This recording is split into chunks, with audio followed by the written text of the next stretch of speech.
ดำเนินรายการโดยท่านพระสาธิตธีระปัญโยสถาบันธรรมาภิวัตรอำเภอแม่เมาะจังหวัดลำปางเป็นประจำทุกวันอังคารตั้งแต่เวลา 5 นาฬิกาจนถึงเวลา 7 นาฬิกาตอนนี้สัญญาณท่านพร้อมแล้วเชิญญาติโยมทั้งหลายได้ติดตามรับฟัง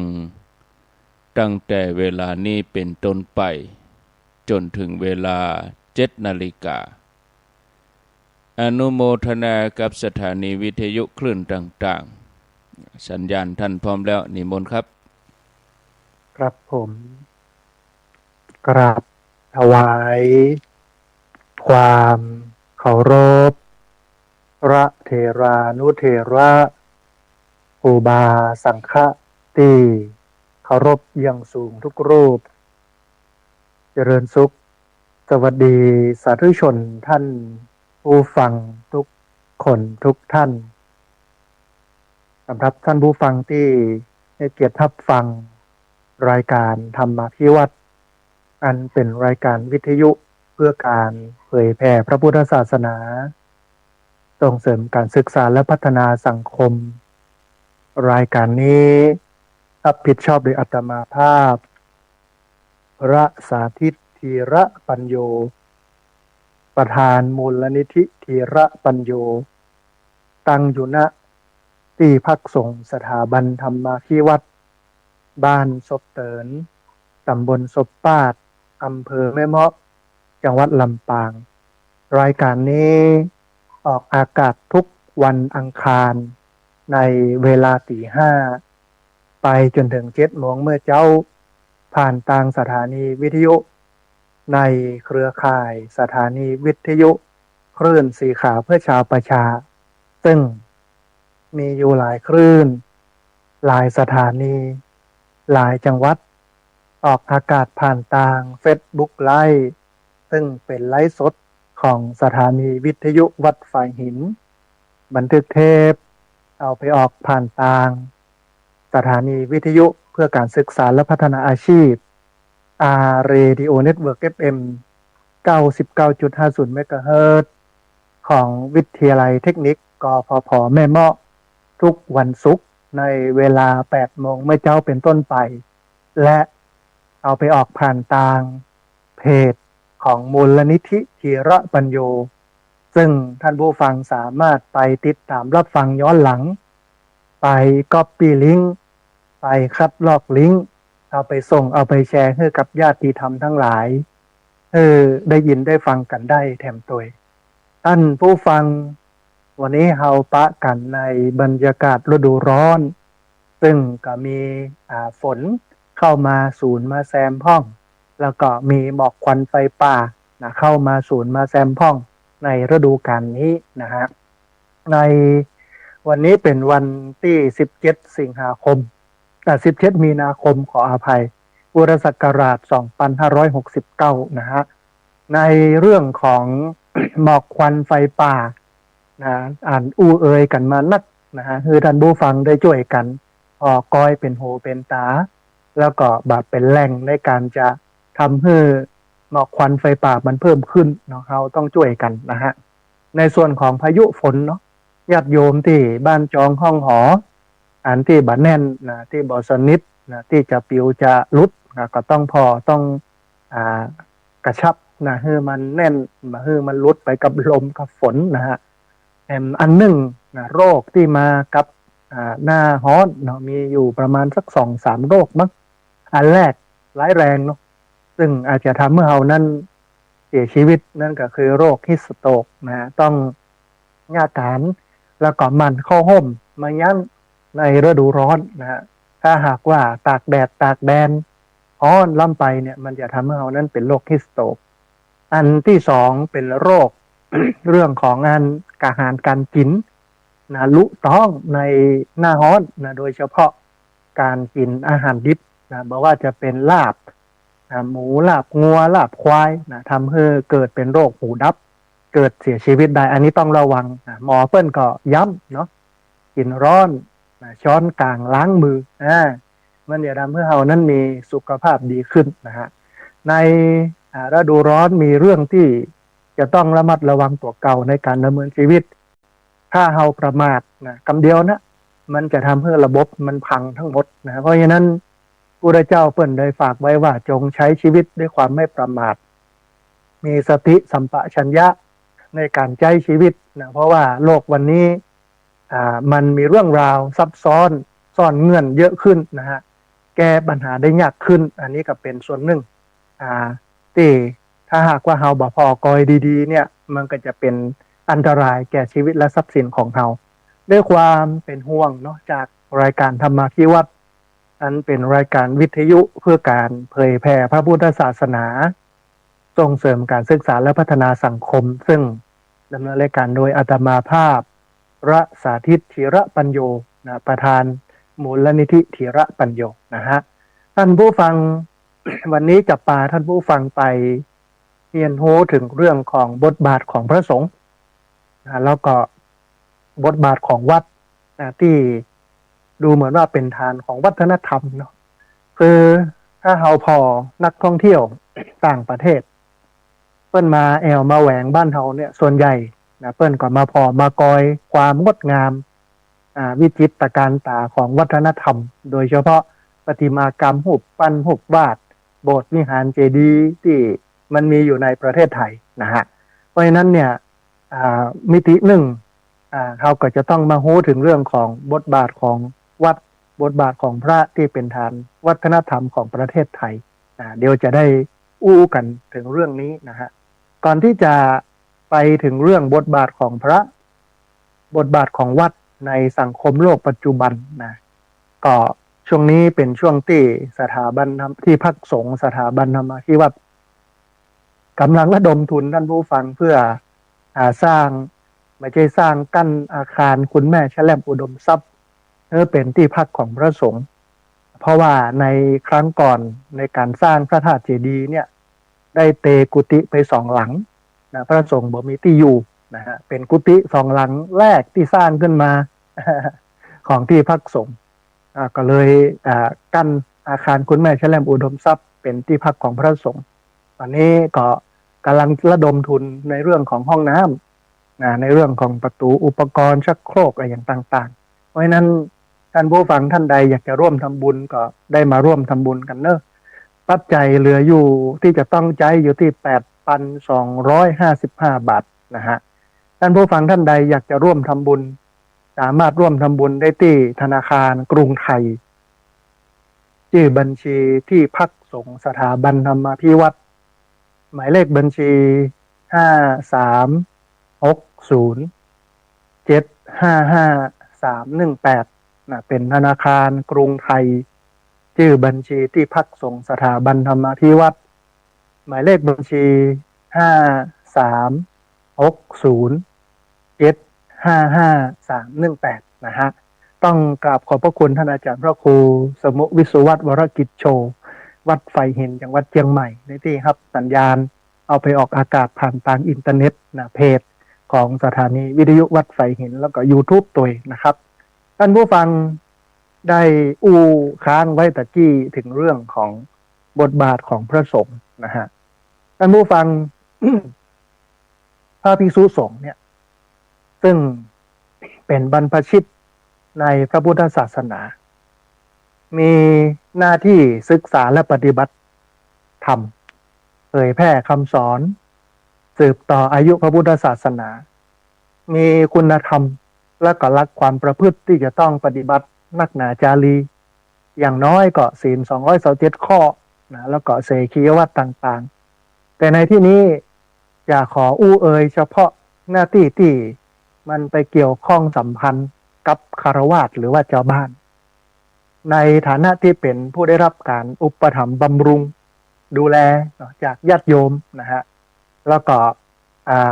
พระนั้นจะอนุเคราะห์ชาวบ้านอย่างใดในเมื่อ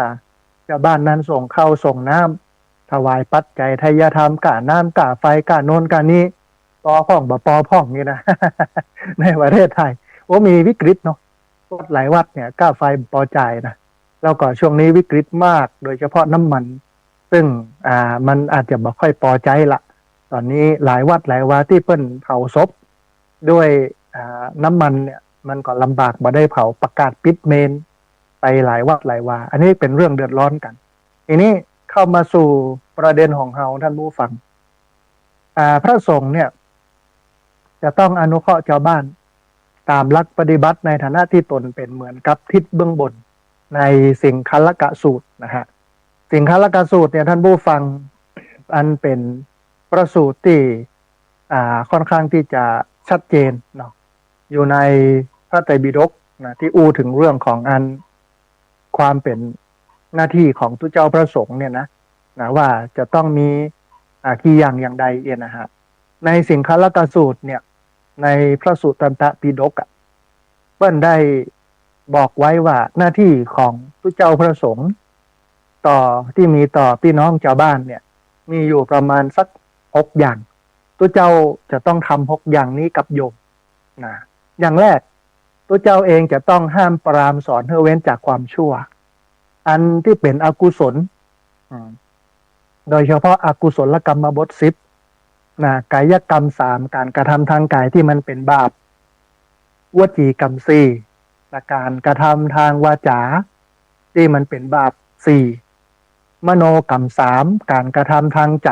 ที่มันเป็นเรื่องเดือดร้อนใจ3รวมเป็นอกุศลก็คือความไม่ดี10ประเภททางกาย3ทางวาจา4นะแล้วก็ทางใจ3พระเจ้าพระสงฆ์ทั้งหลายทั้งปวงจะต้องเป็นคนที่ห้ามปรามสอนให้เว้นจากความชั่วเหล่านั้นนะฮะแต่ว่าวันนี้วัฒนธรรมประเพณีมันดึงพระเจ้าไปทำวัฒนธรรมประเพณีก็เลยบ่มีโอกาสได้สั่งสอนได้แนะนำญาติโยมนั่นเว้นจากความชั่วอาตมาภาพเคยไปงานขึ้นบ้านใหม่ที่หนึ่งคือ ทำพิธีเยอะสวดเยอะปรากฏว่าบ่มีเทศน์บ่มีบรรยายการเทศน์บรรยายเนี่ยนำไปสู่การนำมาซึ่งความรู้ความเข้าใจของพุทธศาสนาแต่ถ้าบ่เทศน์บ่บรรยายโยมบ่ได้ฟังการเทศน์บรรยายที่ทำให้เกิดความเข้าใจในพุทธศาสนาเนี่ยมันก็จบเพียงแต่พิธีนั้นก็คือได้สมาทานศีลได้ทานเหี่ยต้องอันนะฮะสมาธิอาจจะมีนิดหน่อยปัญญาเนี่ยแทบจะบ่มีเลยปัญญาในพุทธศาสนากับปัญญาทางโลกนี่มันคนละอย่างกันนะ มันเหมือนกันเพราะฉะนั้นเนี่ยอาตมาภาพก็เลยจี้ไปว่าเวลาเราจัดงานวัฒนธรรมประเพณีขึ้นบ้านใหม่แต่งงานศพงานบวชงานอะไรอย่างที่มันทำกับบ้านทำบุญบ้านขอย้ำท่านผู้ฟังให้มีการฟังเทศน์เยอะๆโดยเฉพาะเทศน์บรรยายเอาธรรมะของพระพุทธเจ้าไปเทศน์ให้โยมได้เอาไปปฏิบัติแต่วันนี้มันถูกบังไว้ด้วยวัฒนธรรมประเพณีนะด้วยกิจกรรมที่มันนอกเหนือไปจากพุทธศาสนาให้เยอะเนี่ยอันเนี้ยพระเจ้าจำเป็นจะต้องไปสอนญาติโยมนั้นเว้นจากความชั่วส่วนเปิ้นจะฟังบ่ฟังก็เป็นเรื่องของเปิ้นเขาบอกแล้วสอนไปแล้วบอกไปแล้วถ้าเปิ้นไปเนี่ยบ่ดีอันนั้นก็เรื่องของเปิ้น ถ้าเปิ้นไปเนี่ยดีก็เรื่องของเปิ้นเอาถือว่าเอาทำหน้าที่แล้วนะข้อแรกข้อที่สอง แนะนำสั่งสอนเพื่อตั้งอยู่ในความดีไอ้อย่างที่มันเป็นความดีจวนญาติโยมมาทำอย่างอาตมาภาพเนี่ยห้ามปรามหรอก ห้ามปรามสอนให้โยมเว้นจากความชั่วก็สอนว่าโอ้เวลาจัดงานวัดบอกควรเอาวัดเป็นบาร์บอกควรเอาศาสนาเป็นบอนเนอร์บอกควรจะกินเหล้าเมายามีมหรสพงานที่มันวุ่นวายทำให้วัดเสียวัดทำให้ศาสนาเสียศาสนาโอ้งดเว้นจากเหล้ายาป่าปิ้งเนื้อการทุจริตคดโกงดังวันนี้สังคมไทยมันไปไกลนะฮะเพราะว่าตุเจ้าพระสงฆ์ทำหน้าที่หรือว่าบทบาทของความเป็นคนที่ตรึงสังคมไว้บ่ได้มันก็เลยไหลลู่ไปในทางต่ำนะฮะเพราะฉะนั้นไอ้อย่างที่มันเป็นเรื่องดีนะตุเจ้าก็แนะนำไปโยมไปทำแต่เรื่องดีๆทำแต่เรื่องดีที่มันมีเหตุผลนะอันที่สามอนุเคราะห์ชาวบ้านด้วยความปรารถนาดีเกื้อกูลชาวบ้านด้วยความปรารถนาดีบ่หวังผลตอบแทนบางคนเนี่ยประจบคฤหัสถ์ประทุษร้ายสกุลเวลาไปช่วยเหลือชาวบ้านก็หวังผลประโยชน์ตอบแทนถึงลาภยศสรรเสริญต่างๆแต่ถ้า ช่วยเหลือพี่น้องชาวบ้านโดยใจบริสุทธิ์มันก็เป็นบุญนะอันที่สี่พระเจ้าพระสงฆ์เองต้องเพื่อโยมเนี่ยได้ฟังได้หูสิ่งที่ยังบ่เคยหูบ่เคยฟังทำโดยเฉพาะธรรมะของพระพุทธเจ้าเนี่ยมันลึกซึ้งนะและอาตมาภาพมั่นใจว่าญาติโยมเนี่ยบ่ค่อยได้ฟังธรรมะนะฮะแต่ถ้าเป็นพี่น้องที่ติดตามรับฟังทางสถานีวิทยุคลื่นสีขาวเนี่ยโอ้แน่นอนฟังถึงวันนะฟังทุกคลื่นทุกคนทุกรูปนะอันนี้เป็นสิ่งที่ดีแต่ว่าทุกเจ้าเนี่ยต้องมีหน้าที่อันหนึ่งก็คือให้โยมได้ฟังให้โยมได้หูในสิ่งที่บ่เคยหูบ่เคยฟังนะอันนี้เป็นข้อที่สี่ข้อที่ห้า ชี้แจงอธิบายทำสิ่งที่เคยฟังแล้วเพื่อเข้าใจแจ่มแจ้งสิ่งที่เคยฟังญาติโยมเคยฟังมาละรอบหนึ่งละ ต้องให้ฟังแหมแต่ว่าการฟังรอบสองรอบสามเนี่ยต้องเพิ่มความเข้าใจให้เปิ้นไปตัวให้เปิ้นเข้าใจได้อย่างแจ่มแจ้งในหลักธรรมคำสอนที่เราได้สอนนะฮะอันสุดท้ายบอกทางสวรรค์สอนวิธีดำเนินชีวิตให้ประสบความสุขให้ประสบความเจริญ6อย่างนี้เป็นหน้าที่ของพระท่านผู้ฟังนะใครที่บ่เคยฟังก็ฟังเห็นนะ ที่ฟังแล้วโอ้อาจจะเข้าใจนักขึ้นนะฮะพระเจ้าพระสงฆ์เนี่ยมีหน้าที่นะที่จะต้องปฏิบัติต่อญาติโยมในฐานะที่ญาติโยมเป็นผู้อุปถัมภ์อุปถากข้าวน้ำปัจจัยที่อยู่อาศัยเสื้อผ้าเครื่องนุ่งห่มนะฮะก็มีอยู่ประมาณ6ข้ออันแรกห้ามปรามสอนให้เว้นจากความชั่วอันอย่างที่เป็นความชั่วสอนโยมให้เว้น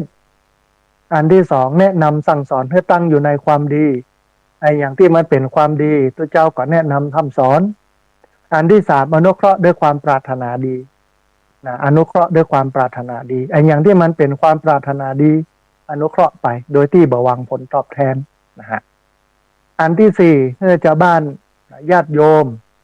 ได้ฟังได้หูในสิ่งที่ยังบ่เคยหูบ่เคยฟังนะอันที่ห้าชี้แจงอธิบายทำสิ่งที่เคยฟังแล้ว เพื่อเข้าใจแจ่มแจ้งบอกทางสวรรค์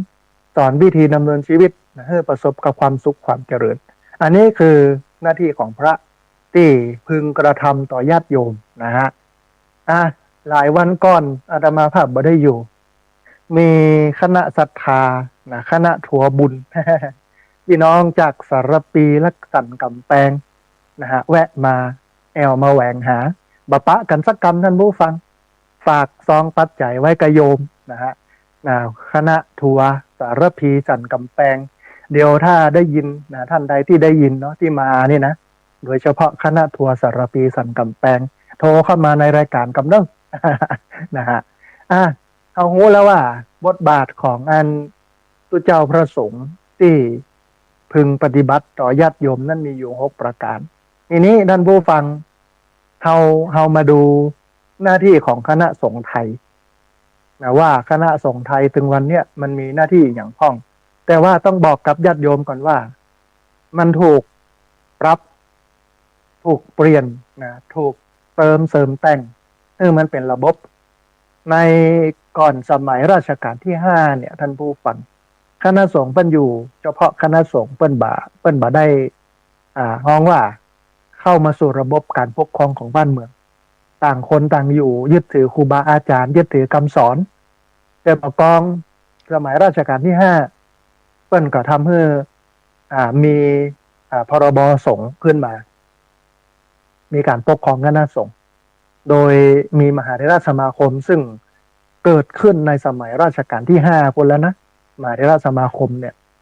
มหาเถรสมาคมก็เป็นพระเถระผู้ใหญ่นะที่เป็นกรรมการปกครองคณะสงฆ์ทั่วประเทศมีอยู่ประมาณ20กว่ารูปมั้งนะประมาณนั้น10ปลาย20ปลายเนี่ยนะฮะ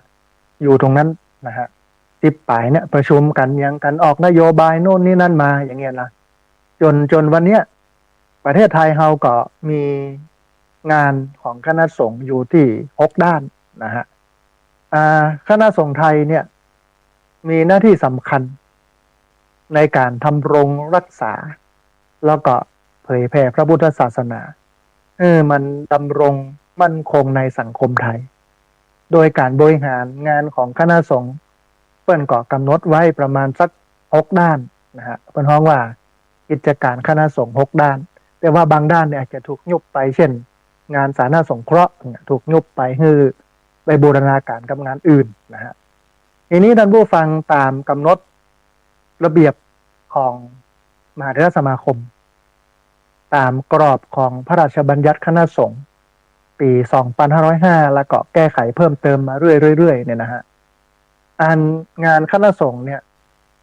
มีอยู่ประมาณ6ด้านเนาะ6ด้านคณะสงฆ์ถึงวันนี้มีงานอยู่6ด้านงานด้านแรกเป็นงานด้านการปกครองท่านผู้ฟังพระสงฆ์เนี่ยเป็นผู้ปกครองนะปกครองวัดก็เป็นเจ้าอาวาสนะเป็นผู้ช่วยเจ้าอาวาสรองเจ้าอาวาสตำแหน่งเจ้าอาวาสผู้ช่วยเจ้าอาวาสนะรองเจ้าอาวาสเนี่ยถือว่าเป็นเจ้าพนักงานของรัฐนะทุกเจ้านี่เป็นเจ้าพนักงานของรัฐนะฮะในการดูแลปกป้องวัดนะฮะระดับตำบลขึ้นไปก็มีเจ้าคณะตำบลระดับอำเภอก็มีเจ้าหน้าอำเภอระดับจังหวัดก็มีเจ้าหน้าจังหวัดระดับภาคก็มีเจ้าคณะภาคระดับหนก็มีเจ้าคณะหนแล้วก็มีมหาเถรสมาคมนะฮะการปกครองเนี่ยคณะสงฆ์เนี่ยในเรื่องการปกครองนะมีบทบาทมีภารกิจอย่างพ่องอันแรกเลยพระสงฆ์ที่เป็นพระปกครองเนาะมหาเถรสมาคมลงมาจนถึงเจ้าอาวาสเนี่ยจะต้องกำกับดูแลพระภิกษุสามเณรให้ประพฤติตามพระธรรมวินัยนะอันที่สองบริหารคณะสงฆ์ตามลำดับชั้นอันที่สามคือพิจารณาอธิกรณ์ก็คือคดีความต่างๆที่เกิดขึ้นเรื่องราวต่างๆที่เป็นเรื่องเป็นราวที่เกิดขึ้นในคณะสงฆ์ที่จริงการจัดการเรื่องราวที่มันเป็นปัญหาของพระสงฆ์ในคณะสงฆ์เนี่ยเปิ้ลก็มีการระบบของเปิ้ลแต่ว่ามันอาจจะบัดตันไก่กับความเร็วของบ้านเมืองก็เลยมีตำรวจเข้ามามันก็เร็วขึ้นนะฮะและมุมหนึ่งหลายคนอาจจะมองว่ามันมกเม็ดนะตัวเจ้าพระสงฆ์มันช่วยกันอย่ามันก็เลยต้องเอาคนนอกเข้ามานะเข้าสังเกตดูพระที่เป็นพระผู้ใหญ่ที่มีปัญหาเนี่ยถึงขั้นที่ขาดจากความเป็นพระภิกษุเนาะบอกว่าจะเป็นเรื่องเงินทองเรื่องผู้หญิงก็ตามถ้าบ่มีข่าวออกมาเนี่ยบ่มีสังคมกดดันเปิ้ลก็จะรอดเปิ้ลก็จะอยู่ได้ไอ้เนี่ยวิธีการของคนยุคนี้ก็คือใจสื่อเข้าไปกระทบนะเข้าไปตีนะก็จะใจระบบคณะสงฆ์มันก็จะใจยากนะอันนี้ก็เป็นเรื่องนึงนะฮะเรื่องนึงคือการแต่งตั้งโยกย้ายแล้วก็กำกับตำแหน่งพระสังฆาธิการผู้ช่วยเจ้าวาดรองเจ้าอาวาสเจ้าอาวาสเจ้าคณะตำบลเจ้าคณะอำเภอเจ้าหน้าจังหวัดเจ้าคณะภาคเจ้าคณะหนนะฮะมาหนึ่งก็คือดูแลกิจการวัดให้ถูกต้องตามระเบียบนะเป้าหมายก็คือว่ารักษาความเป็นระเบียบของคณะสงฆ์งานปกครองเนี่ยคืองานรักษาความเป็นระเบียบของคณะสงฆ์อันนี้งานแรกนะฮะงานที่สองท่านผู้ฟังเป็นงานด้านการศึกษาการจัดการศึกษาพระธรรมวินัยสำหรับพระภิกษุสามเณรศึกษานักธรรมบอกว่าจะเป็นชั้นตรีชั้นโทชั้นเอกศึกษาพระบาลีตั้งแต่เรียนทำประโยค1-2ไปจนถึงประโยค9แล้วก็มีโรงเรียนพระปริยัติธรรมสามัญนะฮะมีการศึกษาพระไตรปิฎกการกำหนดมาตรฐาน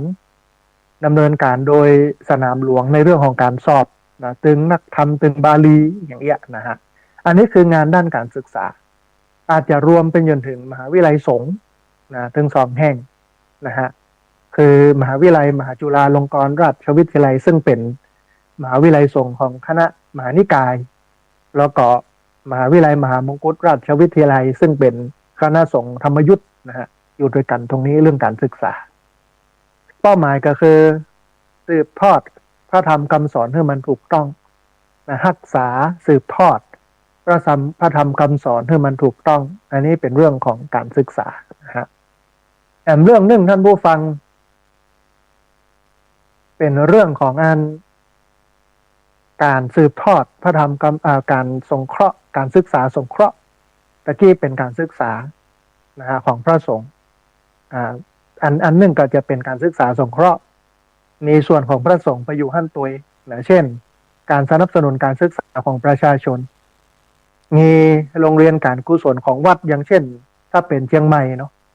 โรงเรียนธรรมราชวัดพระสิงห์เนี่ยโรงเรียนพระปริยัติธรรมแผนกสามัญนะโรงเรียนพระปริยัติธรรมทั่วไปนะฮะ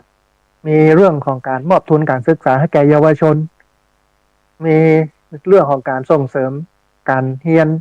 เรื่องศีลธรรมในโรงเรียนนะเป็นครูพระสอนศีลธรรมในโรงเรียนอย่างเงี้ยเป้าหมายก็คือให้วัดเป็นศูนย์กลางการศึกษาของชุมชนนะอันนี้การศึกษาสงเคราะห์นะฮะด้านที่สี่ ด้านการเผยแผ่พระพุทธศาสนาด้านการเผยแผ่พระพุทธศาสนาเนี่ยเป็นการนำหลักธรรมคำสอนไปสู่ประชาชนเช่นการแสดงพระธรรมเทศนานะอันที่สองคือการสอนศีลธรรมในโรงเรียนอันที่สามคือการอบรมแล้วก็ปฏิบัติธรรมอันที่สี่คือการเผยแพร่ผ่านสื่อออนไลน์นะอันเนี้ยครูบาอาจารย์พระนักจัดรายการวิทยุนะที่ญาติโยมได้ฟังถึงบ้านถึงวันเนี่ยมาจากตรงนี้มาจากการเผยแพร่พระพุทธศาสนาผ่านสื่อออนไลน์รวมไปจนถึงผ่านสถานีวิทยุผ่านโทรทัศน์ผ่านสิ่งพิมพ์ต่างๆนะฮะอันนึงคือการส่งพระธรรมทูตไปต่างประเทศอันนี้คืองานการเผยแพร่พระพุทธศาสนานะเป้าหมายก็คือให้พี่น้องชาวบ้านเนี่ยเข้าใจนะแล้วก็นำไปใช้ในชีวิตประจำวันโดยเฉพาะเข้าใจในพระธรรมคำสอนของพระพุทธเจ้าแล้วนำพระธรรมคำสอนนั้นไปใช้ในชีวิตประจำวันนะอันนี้คืองานด้านการเผยแพร่พระพุทธศาสนางานหนึ่งท่านผู้ฟังงานการสาธารณูปการคือการพัฒนาและก็ดูแลศาสนสถานดูแลวัดวาเรื่องของวัตถุต่างๆเช่นการก่อสร้างและการบูรณะวัดการดูแลอุโบสถวิหารศาลาการประเรียนกุฏิการดูแลโบราณสถานทางพระพุทธศาสนาการจัดการทรัพย์สินของวัดและก็ที่ดินของวัดเป้าหมายของงานด้านการสาธารณูปการก็คือว่าต้องการรักษาศาสนสถานคือมันมั่นคงและก็งดงามนะฮะอันนี้งานด้านที่ห้างาน ด้านที่หกงานการสาธารณสงเคราะห์นะการช่วยเหลือสังคมและประชาชนงานด้านนี้ถูกยุบนะฮะถูกหลังๆมาเนี่ยบักกี้วันมาเนี่ยถูกยุบแล้วก็เอาไปให้บูรณาการกับทุกงานอยู่ตรงนั้นนะฮะงานสาธารณสงเคราะห์การช่วยเหลือประชาชนเดิมทีมีเจ้าประคุณสมเด็จพระมหาธีราจารย์เจ้าอาวาสวัดพระเชตุพนวิมลมังคลารามเจ้าคณะใหญ่หนเหนือเปิ้นดูแลด้านนี้อยู่นะฮะมีเรื่องของการช่วยเหลือผู้ประสบภัยน้ำท่วมไฟไหม้นะหรืออภัยต่างๆเนี่ยอันที่สองนะเรื่องของการเนี่ยลงตาลแล้วก็แจกสิ่งของต่างๆอันที่สามการช่วยเหลือผู้ยากไร้พี่น้องชาวบ้านนะที่ทุกข์ที่ยากมีกินมีใช้อันที่สี่คือการดูแลผู้สูงอายุผู้ป่วยแล้วก็ผู้ด้อยโอกาสเป้าหมายก็คือพระพุทธศาสนาเนี่ยเป็นประโยชน์ต่อสังคมนะเพื่อให้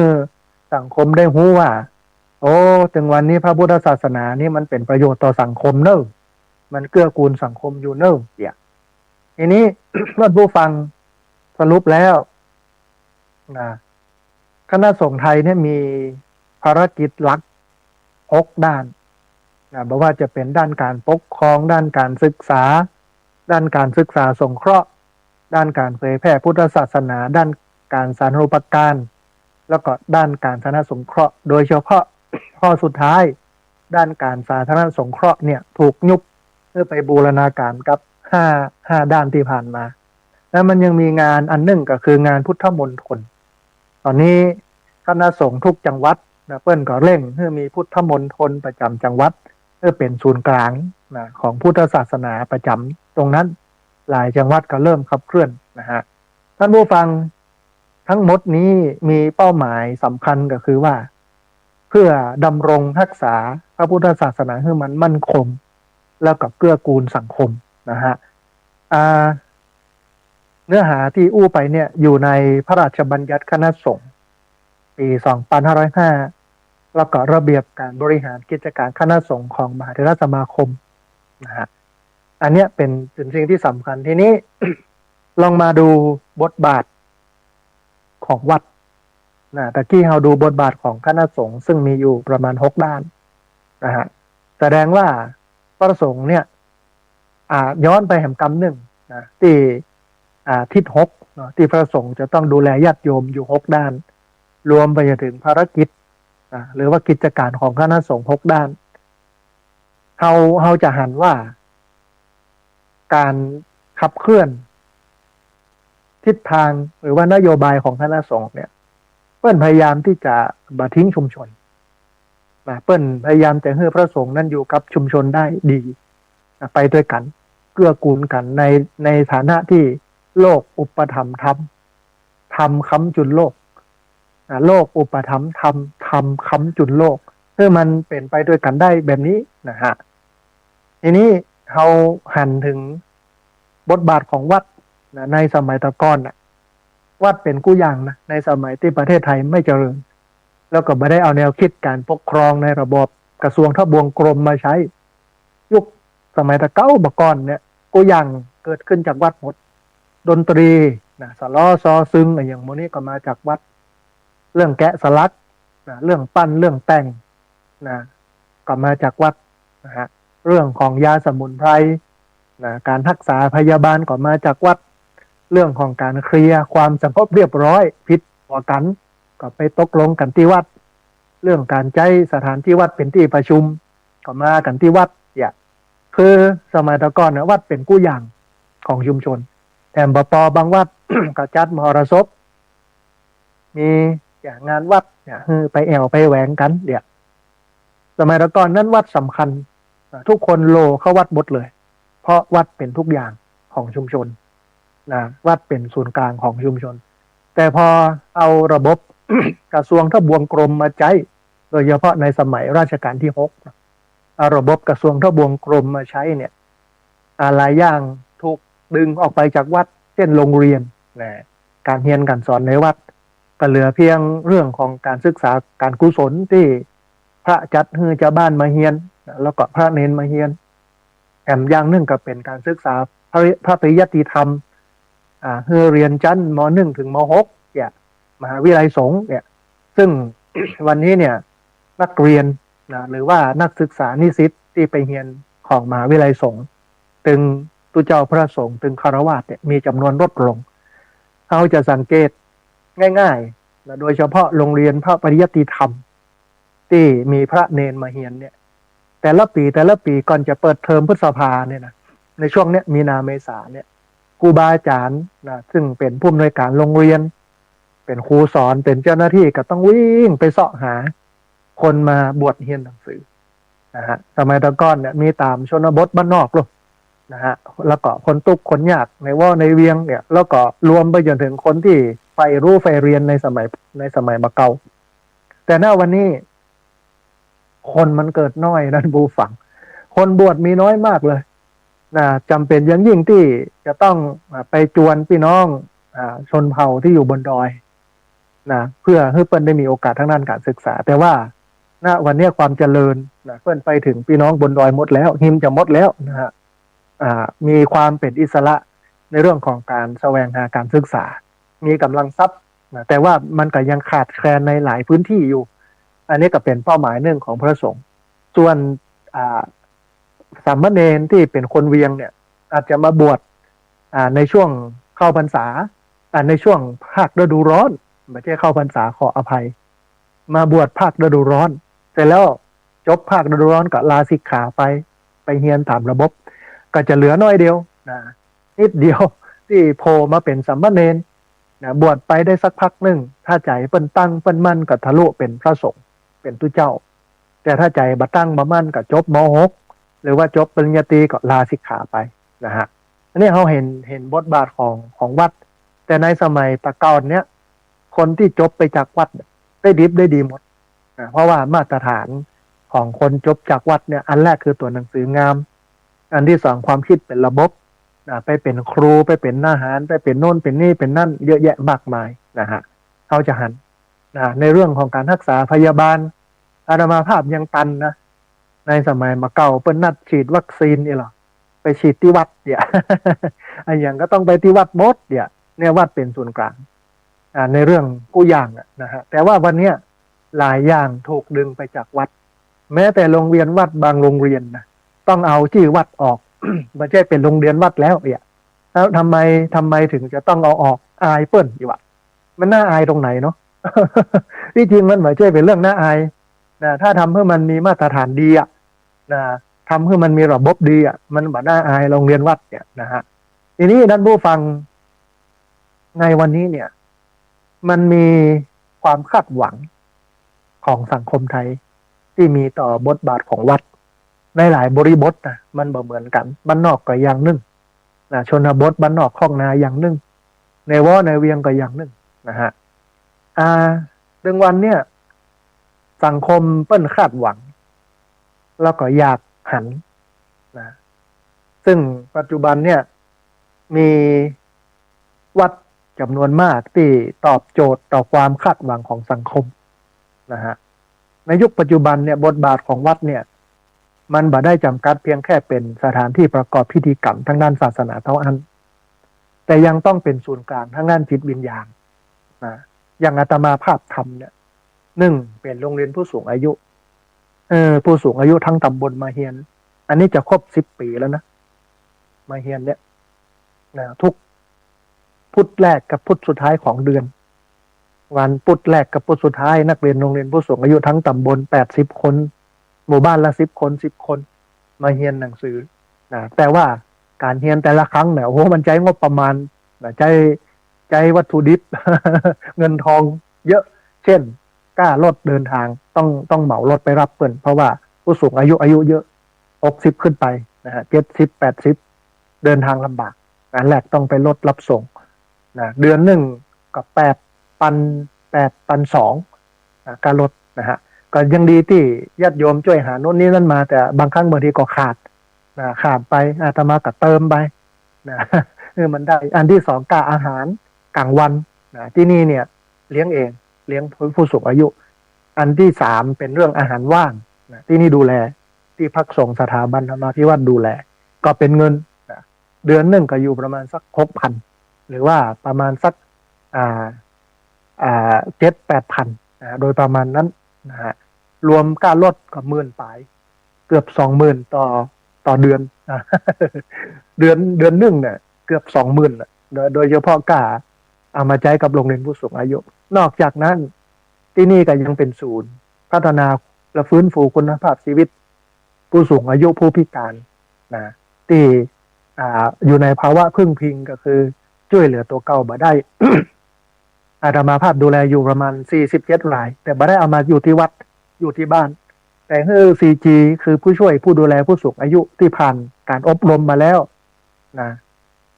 ได้ใบเซอร์ใบรับรองมาเรียบร้อยแล้วได้ไปฝึกไปไปทำมาเรียบร้อยแล้วคัดเลือกเรียบร้อยแล้วนะฮะก็ไปดูแลทั้งตำบลเอาแพมเพิร์สนะอุปกรณ์การแพทย์โน่นนี่นั่นอะไรอย่างนี้มันจำเป็นตีห้องตีนอนลมนะฮะในการจะเปลี่ยนแพมเพิร์สในการจะปิ้นซ้ายปิ้นขวาโน่นนี่นั่นถุงไม้ถุงมือยุกยานะอุปกรณ์ที่จำเป็นสำหรับผู้ป่วยนะฮะอันนี้ก็ดูแลอยู่นะฮะมีการส่งละอ่อนเรียนหนังสือนะละอ่อนได้เรียนหนังสือจ่ายรายเดือนไปเดือนละ2,000 ในเรื่องของการเกษตรสนับสนุนให้พี่น้องมาทำการเกษตรเป็นศูนย์นะธรรมวิถีสถาบันธรรมาภิวัตรให้พี่น้องนะได้มาปลูกพักฮักไม้เป็นรายได้เป็นอาชีพเข้าวัดเข้าวาเอาปัจจัยสตังค์มาแบ่งกันญาติโยมได้มีรายได้นะอันนี้ก็เกื้อกูลต่อญาติโยมแล้วก็เป็นที่ปฏิบัติธรรมนะเวลานักศึกษามหาวิทยาลัยเชียงใหม่คณะนั้นคณะนี้รวมไปจนถึงหน่วยงานนั้นหน่วยงานนี้มาอบรมก็มาใช้ที่นี่นะฮะและแห่งหลากหลายเนาะในเรื่องพิธีกรรมทางด้านศาสนาวันพระวันศีลนอกจากจะจัดวันพระเมื่อเจ้าตักบาตรทำบุญนะฟังเทศน์นั่งสมาธิแล้วแม่แรงนะ1 ทุ่มทุกวันพระก็มีการจัดกิจกรรมฟังธรรมะ มีการได้นั่งสมาธิได้สวดมนต์ฟังธรรมตอนค่ำเนี่ยอันเนี้ยก็พยายามที่จะเนี่ยให้มันเป็นที่เปิ่งถึงด้านจิตวิญญาณที่เปิ่งทั้งเรื่องของอันปากท้องของชาวบ้านนะฮะทีนี้ท่านผู้ฟังการศึกษา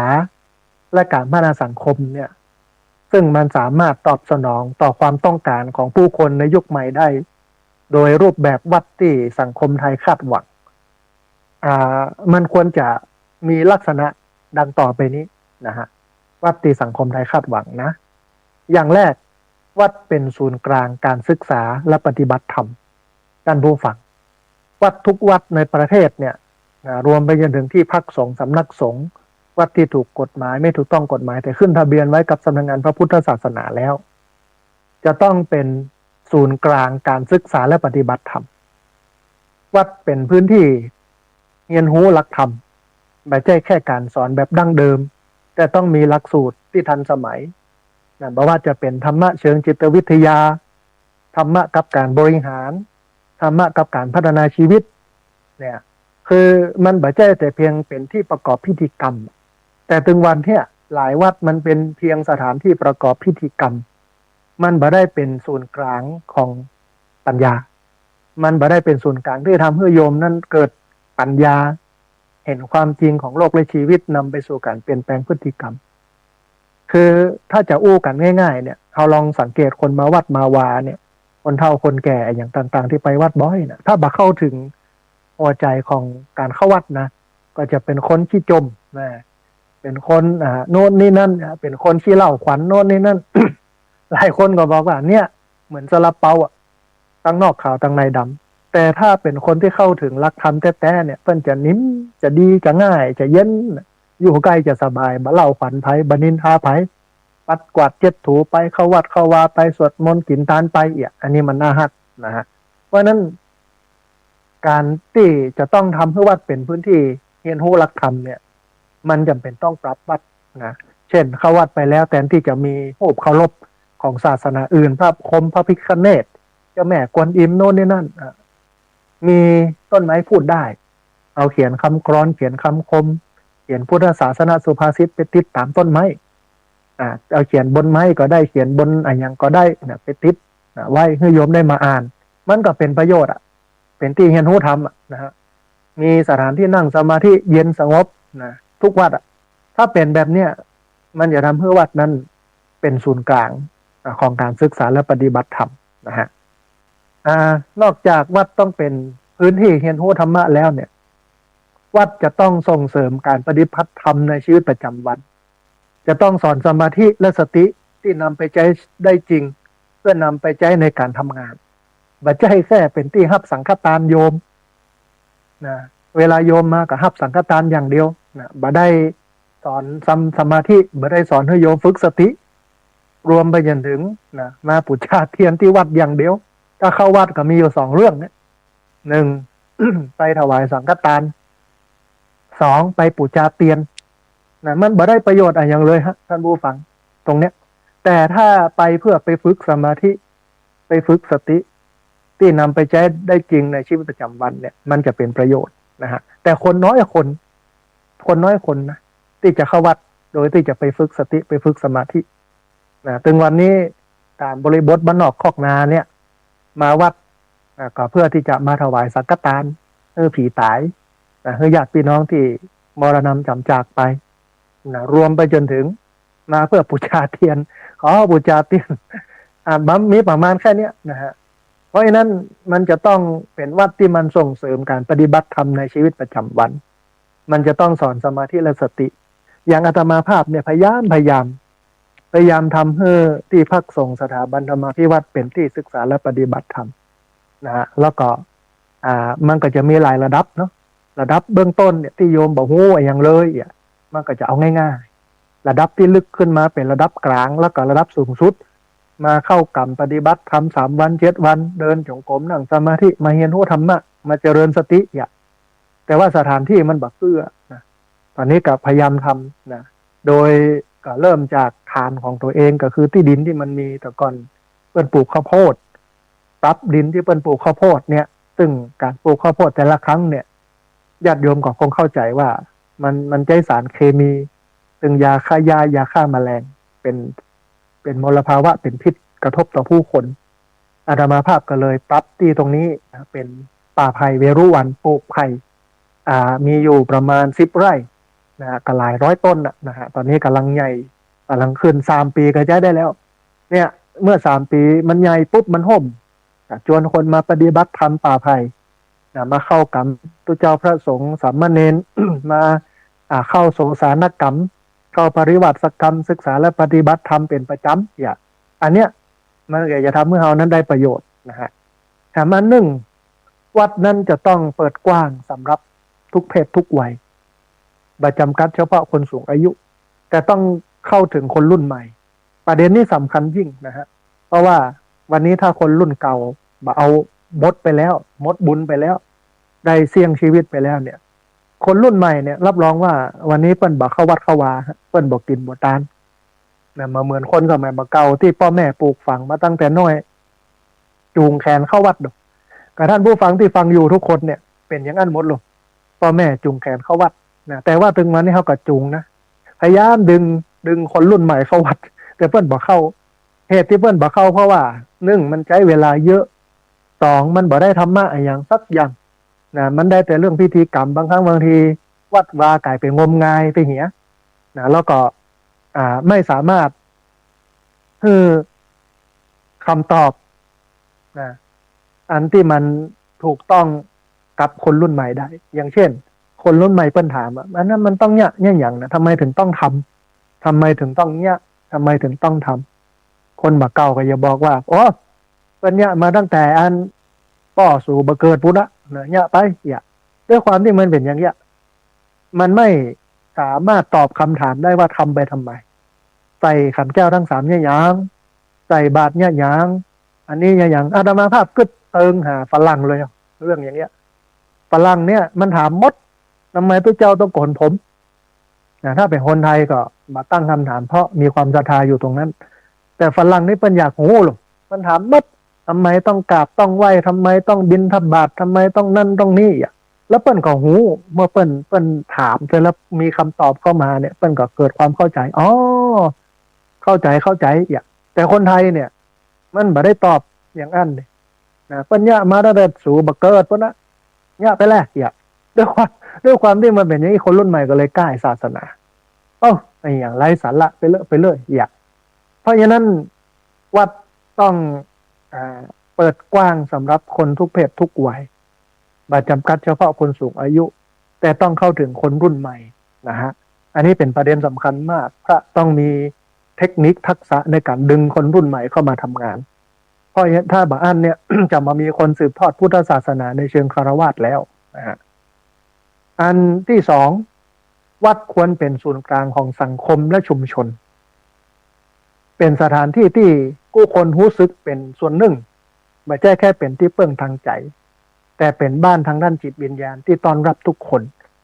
เข้าวัดเข้าวามาสงบร่มเย็นแต่ถึงวันนี้วัดหลายวัดไปปึดเอาต้นไม้ออกหมด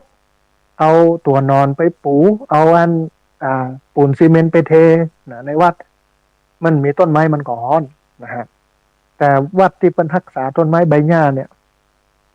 มันมีเนี่ยเหมือนวัดป่านะฮะเพราะมันร่มเย็นเป็นสุขนะแต่ว่าผู้เจ้าจะต้องขยันกวาดใบไม้ขยันมัดใบไม้นะฮะถ้าจัดระบบเพื่อดีเนี่ยอันนี้จะเป็นสิ่งที่ดีอาตมาภาพก็พยายามทำเพื่อที่พักสงฆ์สถาบันธรรมที่วัดซึ่งเดิมทีนี่เป็นป่าข้าวโพดกับปลูกมะม่วงนะปลูกต้นว่าหรือว่าต้นมะเกียงปลูกต้นพิกุลนะหลายอย่างลงไปนะฮะปลูกต้นโพต้นโน่นนี่นั่นลงไปเพื่อให้มันงอกงามร่มเย็นในเมื่อ 3-4 ปีที่แล้วในงานครบรอบ1 ทศวรรษก็คือ10 ปีของที่พักสงฆ์หลวงพ่อพระครูสุเมธธรรมเสวีที่เปิ้นอยู่วัดม่อนฤาษีอดีตอยู่วัดม่อนฤาษีหลวงพ่อเปิ้นเมตตาเอารถยนต์ใส่เก้าไม้นะที่มันมีหากอยู่นะฮะเปิ้นไปกอบเก้าไม้ไว้โดยเฉพาะเก้าไห้เก้าใส่นี่นะ ไปกอบไว้เสร็จแล้วเพิ่นก็ตัดเอามาถวายเอาไว้ปลูกเน้อเนี่ยก็เริ่มปลูกกระติดหลายต้นนะกระตายไปหลายต้นอยู่พอสมควรนะมันก็ทำให้วัดนั้นมันร่มเย็น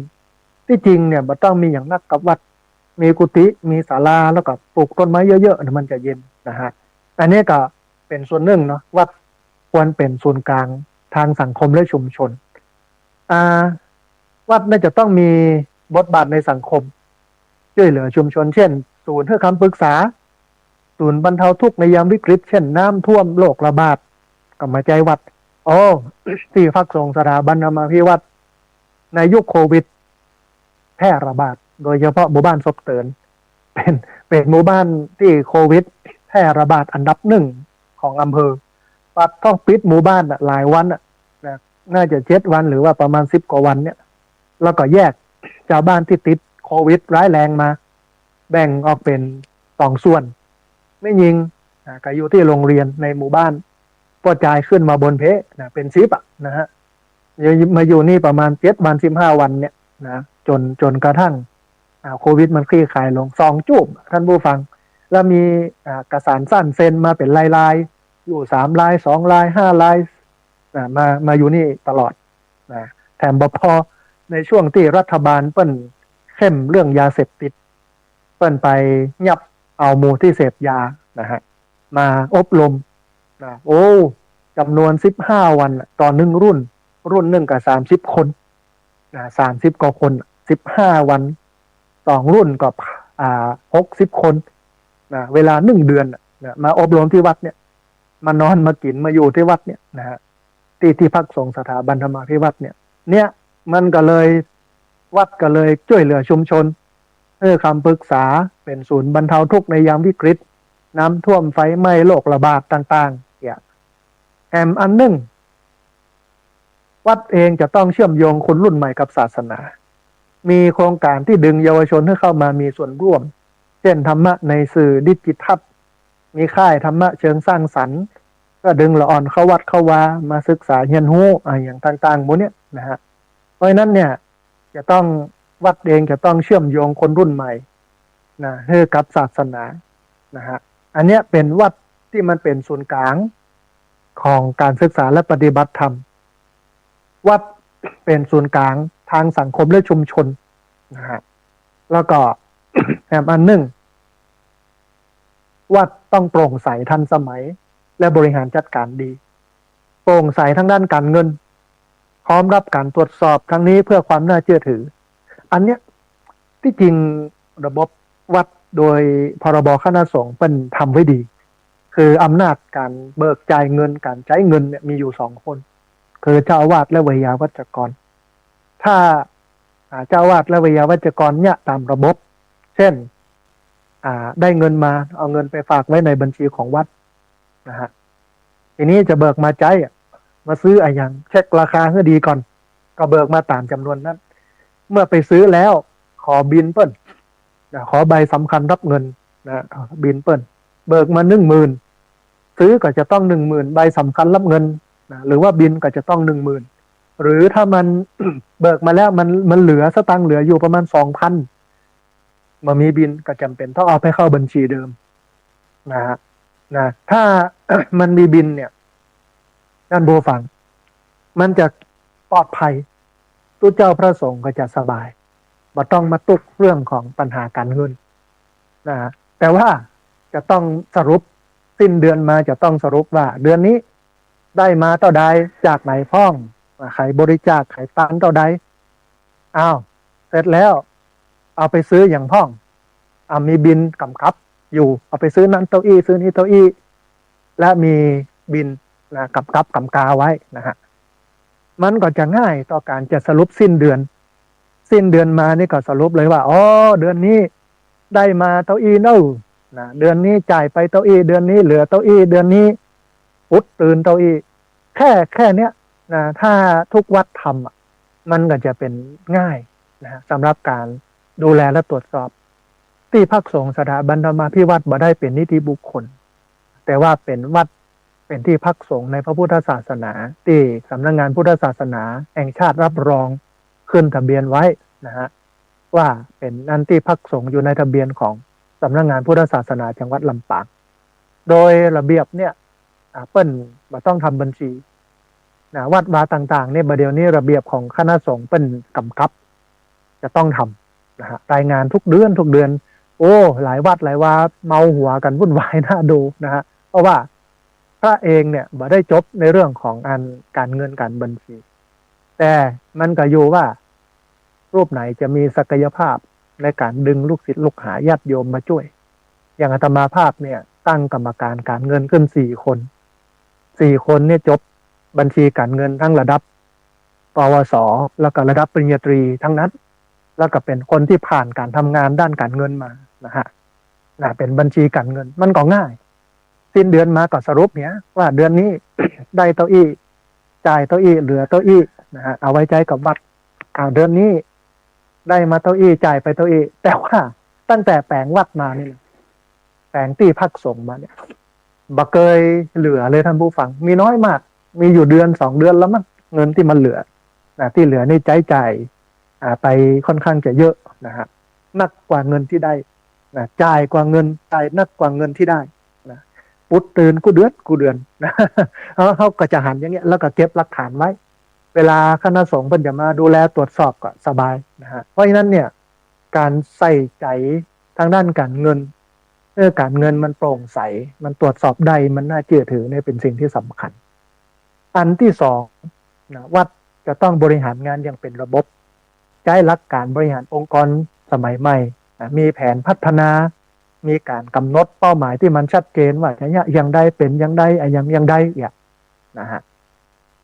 ทางบปต้องใช้เทคโนโลยีเพื่อเข้าถึงผู้คนเช่นถ่ายทอดสดธรรมะผ่านโซเชียลมีเดียแอปพลิเคชันสำหรับเรียนรู้หลักธรรมออนไลน์ถึงวันเนี้ย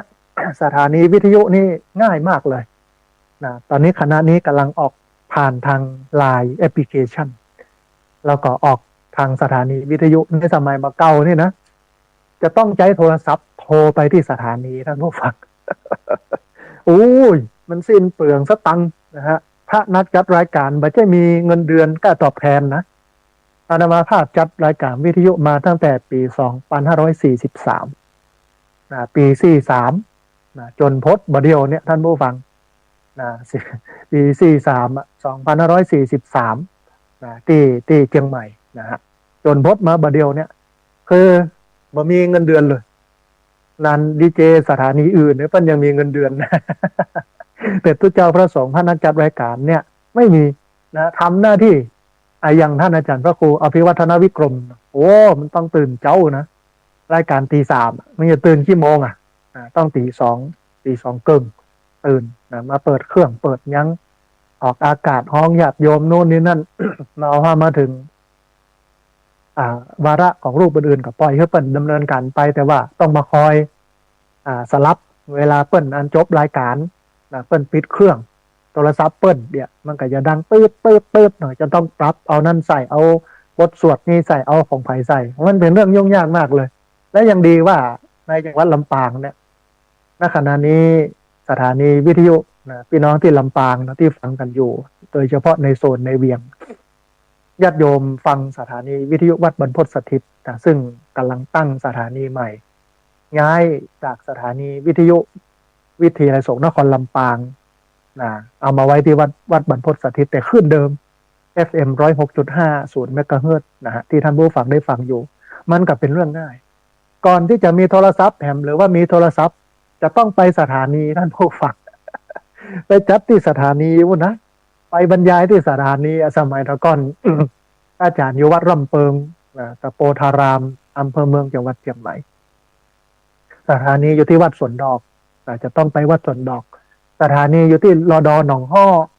จะต้องไปปุ้นรดหนองฮ้อพวก แจ้งบ่แจ้งเจ้าบ่เจ้ามืดบ่มืดก็ต้องไปอันเนี้ยก็คือวัดเนี่ยจะต้องใช้เทคโนโลยีอันเพจของมูลนิธิธีระปัญโยท่านผู้ฟังอาตมาภาพก็ใจถ่ายทอดสดงานต่างๆของวัดนะฮะงานต่างๆของที่พักสงฆ์มีงานเสวนางานวิชาการเช่นงานอู้ถึงเรื่องครบรอบ1 ปีมูลนิธิธีระปัญโยประโยชน์ต่อสังคม ก็เชิญนักจัดรายการดีเจดิวอนุพงษ์ตาจินะเนาะเชิญต่างอันลุงหมวดชัยนะป้าหมวดชัยวงตระกูลร้อยตีชัยวงตระกูลป้าหมวดชัยเนี่ยเปิ้นทำในเรื่องของงานศูนย์ดูแลผู้สูงอายุอยู่ข้างๆโรงเรียนพินิจนะอันหอมเปิ้นใจกันว่าหอมพยาแปลงอยู่หั่น นะฮะผู้สูงอายุที่อยู่ในเวียงไปพักหั่นนะฮะแต่ว่าเปิ้นก็มีค่าใช้จ่ายที่จะต้องจ่ายแต่ว่าราคาถูกนะอย่างเงี้ยแล้วเชิญพัฒนาสังคมและความมั่นคงของมนุษย์เชิญกรรมการมูลนิธิมาอู้เอ่ยกันว่าได้ประโยชน์อย่างพ้องเนี่ยในงานปลูกไผ่เมื่อ17 สิงหาคมที่ผ่านมาก็มีการถ่ายทอดสดนะมีเวทีเสวนาไผ่ประโยชน์ของไผ่เอาหัวหน้าสำนักงานสภาเกษตรจังหวัดเอาอาจารย์มหาวิทยาลัยเชียงใหม่นะเอาเจ้าบ้านพี่น้องเอาคนที่ปลูกไผ่แล้วก็เอาอาจารย์มหาวิทยาลัยราชภัฏนะอาจารย์วิเนาะมาอู้นะฮะพี่น้องญาติโยมที่มาร่วมงานได้เข้าใจเนี่ยนี่คือการใช้เทคโนโลยีญาติโยมที่อยู่ทางบ้านนะบ่ได้มาร่วมงานก็ได้หันบรรยากาศตัวนะฮะได้หันบรรยากาศตัวอันนี้คืออันที่3วัดต้องโปร่งใสทันสมัยและบริหารจัดการดีแต่มา1ท่านผู้ฟังวัดควรส่งเสริมแนวคิดพุทธศาสนาแบบร่วมสมัยวัดนั้นต้องเปิดกว้างทางความคิดบ่จำกัดอยู่แค่พิธีกรรมอ่านก่อนท่านผู้ฟังถึงวันเนี้ยชนบทบ้านนอกเขาเนี่ยผูกศาสนาไว้กับพิธีกรรมบทบาทของตัวเจ้าก็คือผู้ประกอบพิธีกรรมที่จริงพิธีกรรมมันก็เป็นเพียงส่วนหนึ่งของอันทุกอย่างมันไม่ใช่ทุกอย่างแต่ถึงวันเนี้ยพิธีกรรมคือทุกอย่างนะตัวเจ้าสามารถเลือกได้อาตมาภาพนี่เป็นคนเลือกงานโดยเฉพาะโยมจะนิมนต์ไปงานอาตมาภาพจะตั้งหลักไว้อย่างแรกเลยว่าไปเพื่อไปโปรดโยมไม่ใช่ไปทำมาหากินไม่ใช่ไปเอาทรัพย์สินเอาปัจจัยเงินทองของญาติโยมอันนี้เป็นสิ่งที่อาตมาภาพตั้งเป้าไว้2ถ้าจะไปเนี่ยต้องไปงานที่เปิ้นฮือไปเทศไปบรรยายเต้าอั้นงานที่บ่เทศบ่บรรยายไปนั่งสวดบ่ได้โดยที่บ่มีกรรมแปรบ่ทำให้โยมได้ฮู้อย่างเนี้ยเป็นพิธีกรรมกันเนี้ยไม่ไปโยมแถวนี้จะฮู้นะว่าแต่เว้นไว้ถ้าเป็นลูกศิษย์ใกล้ชิดเปิ้นมาขอร้องนะพระอาจารย์เนี่ยขอเตอะในที่โอกาสที่ผ่านมาก็ไปงานขึ้นมันใหม่ของลูกศิษย์ก็ไปอันนะฮะไปนะแล้วก็เอาพระไปให้เปิ้นอย่างเปิ้นจะไปร่วมพิธีกรรมนะไปอยู่ส่งในพิธีกรรมนะฮะแค่นั้นแต่ลึกๆเนี่ยถ้าจะจัดพิธีกรรมเพื่อมันถูกต้องเนี่ยบ่ต้องไปเนี่ยอย่างยุ่งอันบ่ฟังตึงวันนี้เฮาบ่ฟังพุทธเจ้านะเสียงตังย้อนบ่ฟังพุทธเจ้าแต่ถ้าฟังพุทธเจ้าเนี่ยจะบ่เสียงเยอะงานศพก็เหมือนกันตึงวันนี้หลายคนเริ่มกึดแล้วว่ามันเป็นภาระของคนรุ่นหลังหรือว่าเป็นงานจัดเพื่อภาระหรืองานจัดเพื่ออะไรอย่างนะฮะมันก็มีเถียงกันหลายคนโดยเฉพาะลูกหลานคนรุ่นใหม่เนี่ยเปิ้นบ่อยากเอามาไว้บ้านเพราะมันเสียงนักเอาไปไว้วัดนะในเวียงหรือว่าที่เปิ้นจัดมันเสียงน้อยแต่ถ้าเอามาไว้บ้านเนี่ยมันเสียงหลายตึงประสมประสาทโน่นนี่นั่นกลายเป็นว่างานศพคนตายขายคนเป็นนะฮะเหมือนกันงานเราเนี่ยอาตมาภาพมองถ้าจัดให้ดีเนี่ยมันก็สามารถนำพุทธศาสนิกชนได้เข้าถึงธรรมได้โดยที่บ่ต้องเอาพิธีกรรมมาอย่างมาย่อยนักไปถึงปุ๊บไหว้พระเลยนะหับศีลเนี้ยเสร็จแล้วอาราธนาธรรมฟังธรรมนะพระเจ้าเทศน์สักเกิงชั่วโมงนะเทศน์เสร็จแล้วก็สวดให้น้อยนึงนะ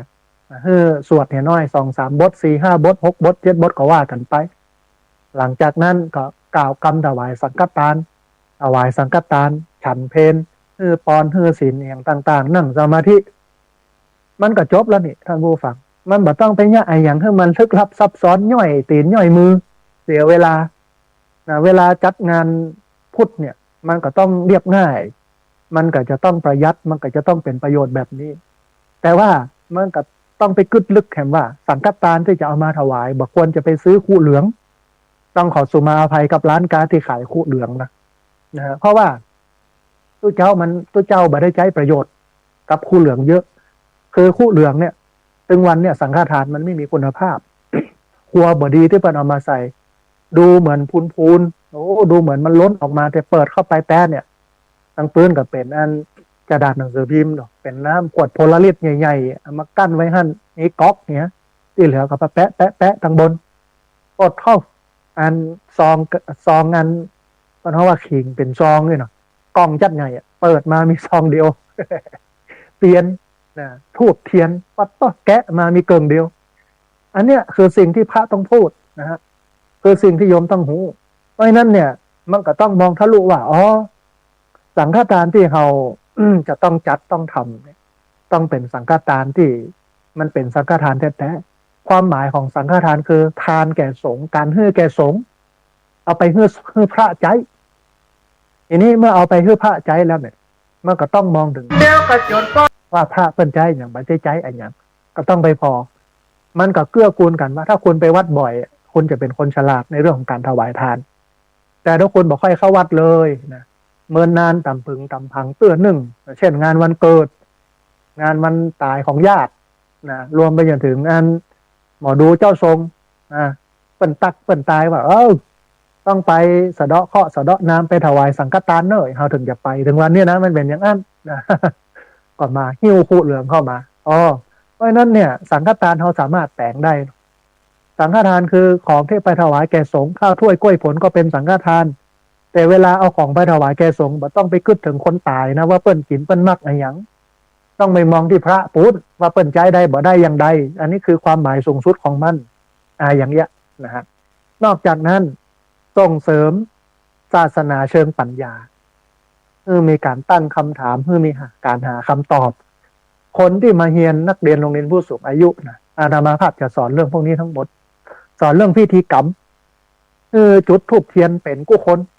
นะสลับกันมาจุดเนี่ยสลับกันมาอาราธนาศีลสลับกันมาประเคนถวายสังฆทานประเคนกันศีลนะประเคนกันเทศฝึกนะใจสิ่งที่มันเป็นพิธีกรรมนะฮะกู้คนจะสลับกันอย่างเงี้ยนี่คือการเปิดวัดนะให้มันส่งเสริมแนวคิดเชิงพุทธสมัยใหม่นะฮะนอกจากนั้นท่านผู้ฟังการส่งเสริมพุทธศาสนาในระดับสากลไม่ใช่ธรรมดานะถึงวันนี้ชาวต่างชาติเพิ่นก็สนใจนะวัดสนใจหลักธรรมคำสอนในเชิงพระพุทธศาสนานักกว่าเฮาซ้ำก่อนในเชิงศึกษานะเฮานี่มันเชิงศรัทธามันไม่ได้เป็นเชิงศึกษานะไหว้มดเจออย่างก็ไหว้มดนะฟังมดบ่เคยตั้งคำถามบ่เคยเสาะหาคำตอบแต่ฝรั่งในก่อนเปิ้นจะศรัทธาเนี่ยเปิ้นตั้งคำถามก่อนเลยคืออะไรยังไงอย่างแต่แล้วเปิ้นเข้าใจแล้วเปิ้นถึงจะบวชนะฮะทีนี้เนี่ยการทำให้วัดมันเป็นวัดระดับสากลเนี่ยก็จะต้องเปิดโอกาสให้ชาวต่างชาติเข้าถึงพุทธศาสนาเช่นการสอนธรรมะเป็นภาษาอังกฤษวัดที่สังคมไทยในปัจจุบันคาดหวังต้องเป็นวัดเพื่อทุกคนมีบทบาทในด้านจิตวิญญาณด้านสังคมและด้านการศึกษาโดยต้องปรับตัวให้ทันสมัยโปร่งใสแล้วก็สามารถเข้าถึงคนรุ่นใหม่ได้หากวัดสามารถพัฒนาไปในทางนี้ท่านผู้ฟังจะช่วยให้พุทธศาสนาเป็นที่พึ่งทางใจของผู้คนในยุคปัจจุบันได้อย่างยิ่งนะฮะบทความเนี้ยเรียบเรียงโดยท่านบุญเชิดกิตติธารางกูลรองผู้อำนวยการสำนักงานพุทธศาสนาแห่งชาตินะฮะที่เปิ้นถึงเรื่องของบทบาทของวัดนะฮะท่านผู้ฟังขณะนี้ท่านผู้ฟังกำลังติดตามรับฟัง รายการธรรมาภิวัตน์อันเป็นรายการวิทยุเพื่อการเผยแผ่พระพุทธศาสนาส่งเสริมการศึกษาและพัฒนาสังคมรายการนี้รับผิดชอบโดยอาตมาภาพพระสาธิตธีระปัญโยประธานมูลนิธิธีระปัญโยตั้งอยู่หน้า ที่พักสงฆ์สถาบันธรรมาภิวัตน์บ้านศพเตินตำบลศพปากอำเภอแม่เมาะจังหวัดลำปางรายการนี้ออกอากาศทุกวันอังคารในเวลา 5:00 ไปจนถึง 7:00 เมื่อเช้าผ่านทางสถานีวิทยุในเครือข่ายสถานีวิทยุคลื่นสีขาวพระชาประชาซึ่งมีอยู่หลายคลื่นหลายสถานีหลายจังหวัดนะ ออกอากาศผ่านทาง Facebook ไลฟ์ซึ่งเป็นไลฟ์สดของสถานีวิทยุวัดฝายหินบันทึกเทปเอาไปออกอากาศผ่านทางสถานีวิทยุเพื่อการศึกษาและพัฒนาอาชีพ Radio Network FM 99.50 เมกะเฮิรตซ์ของวิทยาลัยเทคนิคกฟผแม่เมาะทุกวันศุกร์ในเวลา 8 โมงเมื่อเจ้าเป็นต้นไปและเอาไปออกผ่านทางเพจของมูลนิธิธีระปัญโยซึ่งท่านผู้ฟังสามารถไปติดตามรับฟังย้อนหลังไปก๊อปปี้ลิงก์ไปคัดลอกลิงก์ เอาไปส่งเอาไปแชร์ให้กับญาติธรรมทั้งหลายได้ยินได้ฟังกันได้แถมตัวนะฮะท่านผู้ฟังก่อนที่จะเปิดสายให้ท่านผู้ฟังที่ฟังอยู่ทางบ้านจะได้โทรเข้ามาร่วมเอ่ยกันจะได้โทรเข้ามาร่วมแสดงความคิดความเห็นกันนะฮะก็จะขอทบทวนในสิ่งที่ได้เอ่ยไปแหมกำหนึ่งท่านผู้ฟังได้เข้าใจอย่างชัดเจนมากขึ้นนะฮะในคราวแรกได้ถึงเรื่องของบทบาทของพระสงฆ์ที่อนุเคราะห์ชาวบ้านพระสงฆ์ต้องดูแลชาวบ้านในฐานะที่ชาวบ้านอุปถัมภ์พระสงฆ์ด้วยปัจจัย4อาหารเครื่องนุ่งห่มที่อยู่อาศัยยารักษาโรคนะฮะก็จะต้องอนุเคราะห์ชาวบ้านด้วย6ประการอันแรกคือจะต้องห้ามปรามสอนให้เว้นจากความชั่วไอ้อย่างที่มันเป็นความชั่วตัวเจ้าต้องสอนให้โยมเว้นนะฮะ2แนะนำให้โยมตั้งอยู่ในความดีไอ้อย่างที่มันเป็นความดีนะตัวเจ้าต้องแนะนำให้โยมทำนะฮะ3อนุเคราะห์ด้วยความปรารถนาดีในการเกื้อกูลโยมแต่ละครั้งกึดถึงเรื่องเป็นกุศลไม่ได้กึดถึงเรื่องผลประโยชน์ตอบแทนลาภสักการะเงินทองนะถ้าเอาไปช่วยชาวบ้านแล้วไปกึดไปหวังในใจว่าชาวบ้านจะต้องมาอุปถัมภ์บำรุงดูแลเขาอย่างดีมันก็กลายเป็นการประจบคฤหัสถ์ประทุษร้ายสกุลเป็นสังฆาทิเศษเป็นอาบัติรองมาจากการขาดจากความเป็นพระเลยนะการขาดจากความเป็นพระเนี่ยมีอยู่4อย่าง13อย่างนั่นจะต้องเข้าคอกก็คือไปอยู่ปริวาสกรรม10 ราตรีนะฮะอันนี้เป็นเรื่องสำคัญเพราะฉะนั้นเวลาพระอนุเคราะห์โยมก็อนุเคราะห์ด้วยความปรารถนาดีบ่หวังผลประโยชน์ตอบแทนอันที่4เพื่อได้ฟัง ได้หู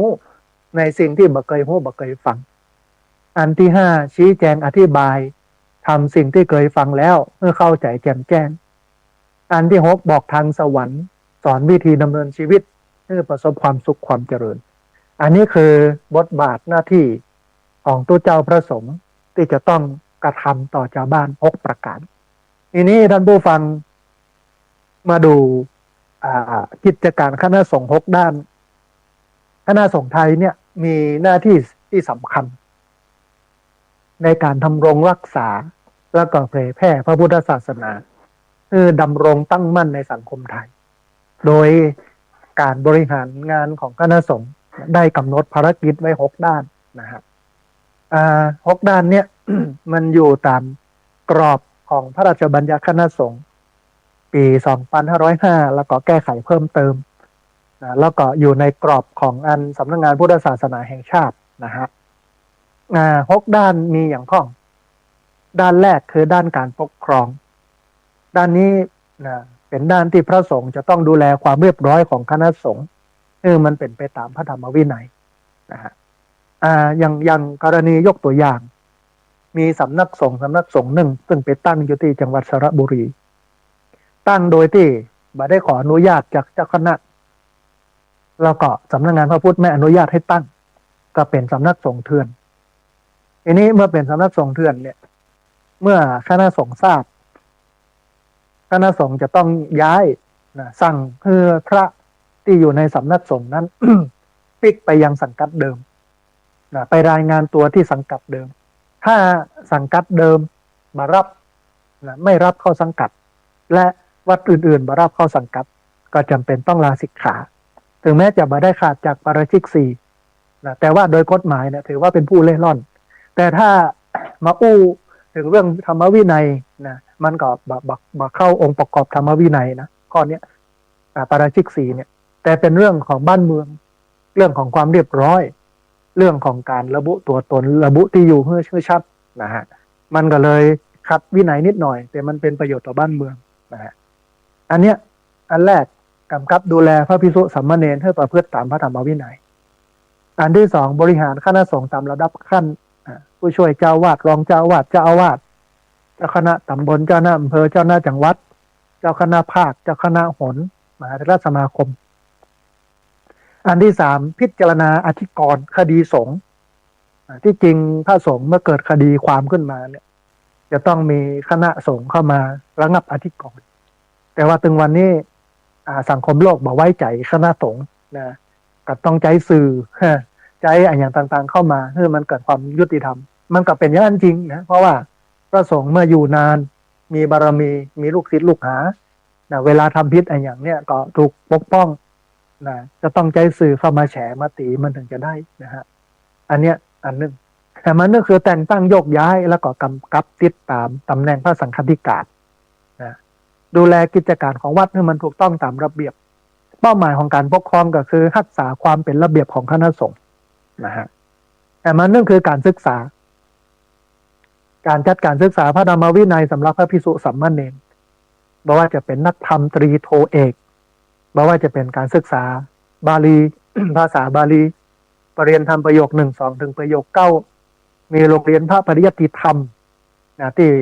พระเนนไปเรียนโดยเฉพาะพระปริยัติธรรมแผนกธรรมนักธรรมบาลีมีการศึกษาพระไตรปิฎกการสอบมาตรฐานดำเนินการโดยการสอบสนามหลวงนะฮะเป้าหมายก็คือสืบทอดคำสอนมันถูกต้องนะฮะแถมด้านหนึ่งด้านที่3ด้านการศึกษาสงเคราะห์การสนับสนุนการศึกษาของประชาชนเพราะว่าจะเป็นโรงเรียนการกุศลของวัดโรงเรียนพระปริยัติธรรมแผนกสามัญลำปางนี่มีหลายที่เชียงใหม่ก็มีหลายที่นะฮะมีเรื่องของการมอบทุนการศึกษาแก่เยาวชนมีเรื่องของการส่งเสริมการเรียนศีลธรรมเป้าหมายก็คือให้วัดเป็นศูนย์กลางการศึกษาของชุมชนนะฮะอันที่4การเผยแพร่พระพุทธศาสนาการนำหลักธรรมคำสอนไปสู่ประชาชนการแสดงพระธรรมเทศนาการสอนศีลธรรมในโรงเรียนการปฏิบัติธรรมการเผยแพร่ผ่านสื่อออนไลน์นะอย่างที่ญาติโยมได้ฟังอยู่นี้นะรายการธรรมาภิวัตน์สถานีวิทยุนี้ตอนนี้พระกำลังทำหน้าที่เผยแผ่ผ่านสื่อออนไลน์นะฮะผ่านสถานีวิทยุแล้วก็การส่งพระธรรมทูตไปต่างประเทศเป้าหมายของการเผยแพร่พระพุทธศาสนาก็คือให้ประชาชนเข้าใจและนำธรรมะไปใช้ในชีวิตประจำวันนะฮะแอมงานหนึ่งคืองานสาธารณูปการการพัฒนาดูแลศาสนสถานการก่อสร้างและการบูรณะวัดการดูแลอุโบสถวิหารศาลาการประเรียนกุฏิการดูแลโบราณสถานทางพุทธศาสนาการจัดการทรัพย์สินของวัดและที่ดินของวัดเป้าหมายก็คือรักษาศาสนสถานให้มันมั่นคงและงดงามนะฮะด้านสุดท้ายที่จริงด้านนี้ยกไปแล้วนะคือไปบูรณาการกับด้านอื่นๆก็คือด้านการสาธารณสงเคราะห์การช่วยเหลือสังคมแล้วก็ประชาชนการช่วยเหลือผู้ประสบภัยนะไฟไหม้น้ำท่วมอย่างต่างๆโรคระบาดโน่นนี้นั้น เปิดโฮงทานและแจกสิ่งของการช่วยเหลือผู้ยากไร้การดูแลผู้สูงอายุผู้ป่วยและผู้พิการผู้ด้อยโอกาส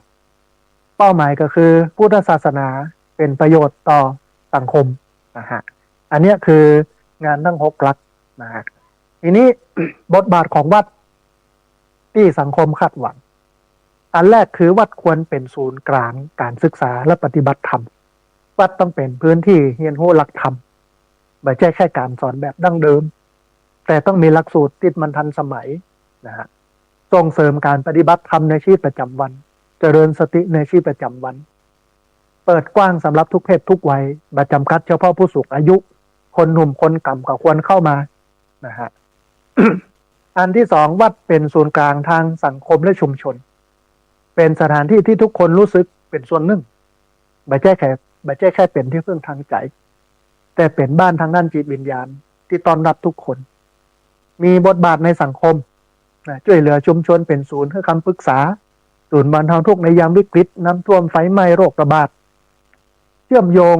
คนรุ่นใหม่ให้เข้ากับศาสนา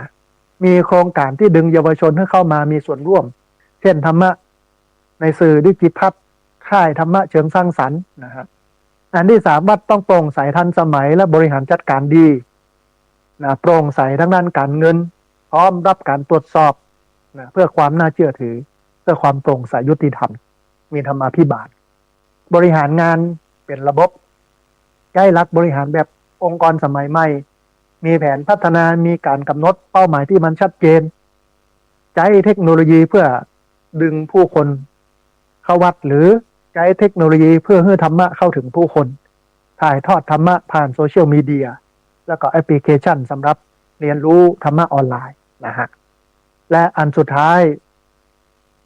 วัดควรส่งเสริมแนวคิดพุทธศาสนาแบบร่วมสมัยเปิดกว้างทางความคิดบัจำกัดอยู่แค่พิธีกรรมแต่ต้องส่งเสริมพุทธศาสนาในเชิงปัญญาการตั้งคำถามเพื่อหาคำตอบนะฮะเหมือนที่อาตมาภาพบอกนะมันต้องถามนั่นมันมีคำตอบไม่ใช่เชื่อโดยที่มีคำถามนะฮะส่งเสริมพุทธศาสนาในระดับสากลเปิดโอกาสให้พี่น้องชาวต่างประเทศเข้าถึงพุทธศาสนาเช่นการสอนธรรมะเป็นภาษาอังกฤษอย่างนี้เป็นต้นนะฮะอย่างเงี้ยเราจะหันว่าวัดล้วนเป็นที่พึ่งของสังคมชุมชนนะฮะเอาละท่านผู้ฟังก่อนที่จะเปิดสายท่านผู้ฟังที่ฟังอยู่ทางบ้านจะได้โทรเข้ามาร่วมเอ่ยกันจะได้โทรเข้ามาร่วมแสดงความคิดความเห็นกันท่านใดอยากจะร่วมทำบุญในการกั้นอาคารคุณแม่ชะแรมอุดมทรัพย์เป็นกุฏิที่พักของพระสงฆ์ก็สามารถร่วมทำบุญได้เนอะที่ธนาคารกรุงไทยชื่อบัญชีที่พักสงฆ์สถาบันธรรมาภิวัตรหมายเลขบัญชี53607555318เป็นธนาคารกรุงไทยชื่อบัญชีที่พักสงฆ์สถาบันธรรมาภิวัตรหมายเลขบัญชี53607555318นะฮะเอาละตอนนี้ได้เวลาเปิดสายท่านผู้ฟังที่ฟังอยู่ทางบ้านจะได้โทรเข้ามาร่วมเอ่ยกันโทรเข้ามาเช็คสัญญาณว่าชัดบ่ชัดอย่างใดโทรเข้ามานะเช็คสถานการณ์ฟ้าฝนแจ้งสถานการณ์ฟ้าฝนแจ้งเรื่องหมอกควันไฟป่าและอื่นๆนะเรียนเชิญเจริญพรเนอะที่เบอร์0641254122เบอร์0641254122พอดีมีสายเข้ามาสายหนึ่งครับสายนี้ก่อนเปิ้ลจะว่าอย่าใดพ้องเจริญพรเจ้ากาไปสาเจ้าโอ้สาธุแม่น้อยกาดนัดเนาะเจ้าขอพระคุณนะเจ้าที่ถึงเพชรเกิดดีที่เฮาได้อนุรักษ์เฮาหำเลยเจ้าสาธุเจริญเลยราคานะเจ้า2 นาทีไปน้อยจังเลยเจ้าสาธุเจริญเลยแม่เข้ามาเอาพี่น้องญาติเพิ่นป้องพี่น้องทั้งหลายราคาสินค้าของดีซื้อขายปากันไปจนมุดจนเสียงของคืนผู้อย่างของกินหมากเมี่ยงที่ใดเอาเลี้ยงของเฮาราคาสูงล่ำเมกาเงียบเงาประเทศไทยเฮาไปจังอยู่ใดคนทุกคนจนปากันเดิดใหม่พอไปจังใดมืดปิด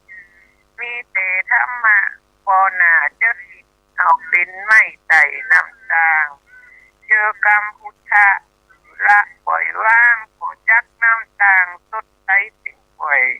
คือสมถะมีหน่อยใจหน่อยมีร้อยใจร้อยมดจ่อยเนินนาย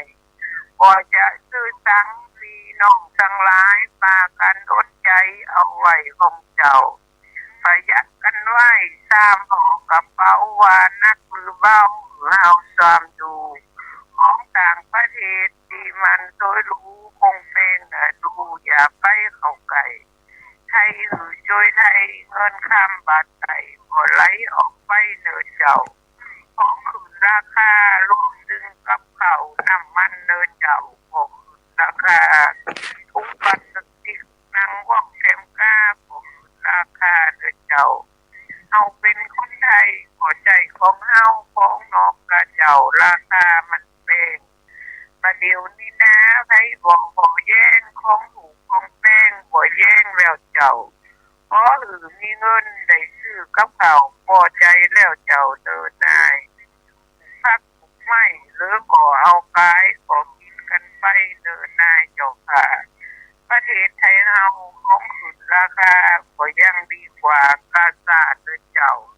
ขอรัตนะคุณพระเจ้าเก่าคุ้มครองโลกเจ้าอย่าเกิดสงครามขอสงครามโลกเป็นครั้งที่3ขออย่าลุกลามมาเมืองไทยเจ้าสาธุสาธุเจ้า สาธุเจริญพรอนุโมทนาบุญโยมแม่นะแม่น้อยกัดนัดที่เอาเข้าห้ำกำเครือ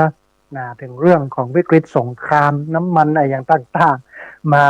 มาในรายการต้องอนุโมทนาบุญเรียนเชิญเจริญพรนะพี่น้องเนอะเวลาเลยแห่งประมาณสัก20ป่ายกว่านาทีที่เบอร์064 125 4122เบอร์064 125 4122พอดีมีสายเข้ามาสายหนึ่งเดี๋ยวครับสายนี้ก่อนเพื่อนจะว่าอย่าใดพ้องเจริญพรเจ้ากับไหว้สานะเจ้าท่านพระอาจารย์แม่สุเกี้ยวมันศิลปรจิตเตี้ยบ้านห้องหลับปุนเนอะฟังธรรมตี5มาแล้วเนอะเจ้าโอ้ธรรมะ6ข้อนี่คือคติจอนใจอย่างดีเลยเด้อเจ้าโอ้สาธุโยมแม่สัญญาณชัดเจนดีเนาะเย็นขึ้นก็8.75วัดห้วยสองศักดิ์นะเจ้าท่านพระอาจารย์สาธุอนุโมทนาบุญพี่น้องแถวบ้านสีเตี้ยที่ติดตามรับฟังเนอะที่เจริญนี่นะเพื่อนฟังกันนะคะทุกหลังคานะเจ้าโอ้สาธุอนุโมทนาบุญถึงพี่น้องโตยสาธุยุติโยมแม่เป็นตัวแทนโทรเข้ามาให้กำลังใจกันเนอะไปวัดไปแวะเพิ่นก่อนได้ฟังแล้วเพิ่นมาโทรมันเป็นพลังเงียบสาธุไปจัดได้ท่านพระอาจารย์สาธุอนุโมทนาบุญสาธุพี่น้องทางบ้านสีเตี้ยบ้านศรีลาพรบ้านห้องละปูนและที่อื่นๆที่ติดตามรับฟังเป็นพลังเงียบเพื่อแก่กันและกันเนอะเรียนเชิญเจริญพรนะพี่น้องเนอะ ที่เบอร์064 125 4122เบอร์064 125 4122พอดีมีสายเข้ามาสายหนึ่งเดี๋ยวครับสายนี้ก่อนเบิ้ลอย่าว่าอย่าใดพ้องเจริญพร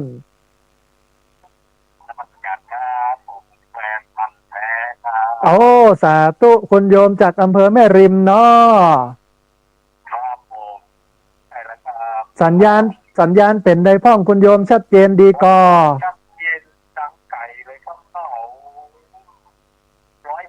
วัดไฟหินฟัง104ของวัดไฟหินเนาะ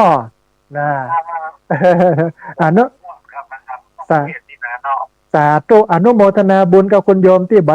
ลืมโทรเข้ามาให้กำลังใจกันเนอะ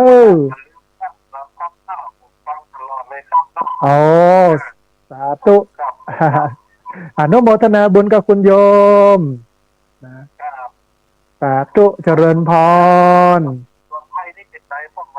ใหญ่ขึ้นเรื่อยๆเดี๋ยววันที่19นี้เปิ้นจะมาฮดน้ำเดือนละครั้งนะ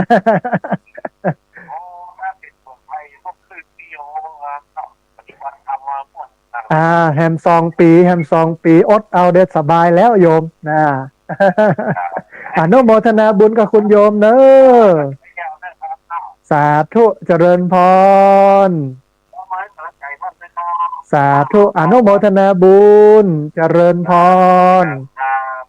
คุณโยมจากอำเภอแม่ริมจังหวัดเชียงใหม่แฟนพันธุ์แท้โทรเข้ามาให้กำลังใจกันเหลือเวลาแฮม7 นาทีเรียนเชิญเจริญพรที่เบอร์064 125 4122เบอร์064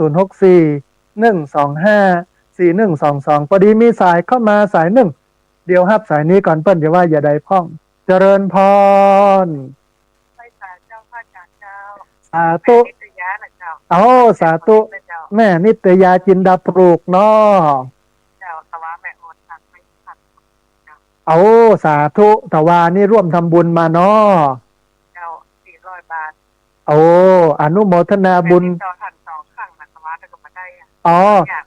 เดี๋ยวโทรมาเบอร์นี้เนอะเบอร์0641254122เนอะถ้ามีธุระอะไรอย่างกับเบอร์นี้เนอะแม่เนอะแสดงว่าพระอาจารย์โอนสายแผ่นสายหนึ่งเดี๋ยวโอนปั๊บโอนใหม่พอดี ตะกี้ไปสังเกตดูโทรศัพท์มันหายไปเบอร์หนึ่ง ทันพ่อทันแล้วแม่บัดโทรรบกวนทันก็ได้กันอ๋อยังเตื้อยังบอกหูเตื้อตอนนี้หูแล้วแม่อนุโมทนาบุญกับแม่เนอะเจ้า400เจ้าสาธุอนุโมทนาบุญเจริญพรโยมแม่สาธุนะแม่นิตยานะจินดาปลูกนะเปิ้นก็สาธุเนอะแม่เนอะนะฮะอนุโมทนาบุญกับโยมแม่นะนิตยาจินดาปลูกที่เปิ้นได้ร่วมทำบุญในการกั้นอาคารคุณแม่เจริญอุดมทรัพย์เป็นกุฏิที่พักของพระสงฆ์นะฮะต้องอนุโมทนาบุญตัววันนี้มีสายเข้ามาสายหนึ่งเดี๋ยวครับสายนี้ก่อนเปิ้นจะว่าอย่าได้พ้องเจริญพรสาธุโยมแม่สัญญาณเป็นใดพ้องโยมแม่สิพรเจ้าจำได้โยมแม่จำได้สัญญาณเป็นใดพ้องสัญญาณสาธุอนุโมทนาบุญกับโยมแม่ที่ติดตามรับฟังแล้วก็โทรเข้ามาให้กำลังใจกันเนาะสาธุเจริญพรสาธุ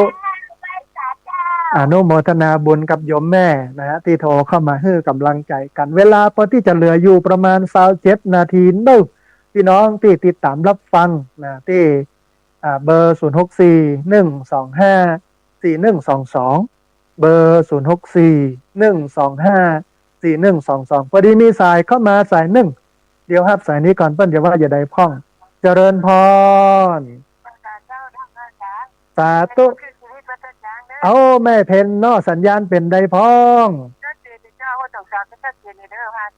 เอาอนุโมทนาบุญกับแม่เพนเนอะที่ติดตามรับฟังแล้วก็โทรเข้ามาให้กำลังใจเนอะเอาสาธุอนุโมทนาบุญด้วยโยมแม่เนอะสาธุเจริญพรนะอนุโมทนาบุญกับแม่เพนบันต้าจางมีแม่น้องแฮกเกอร์นะเปิ้น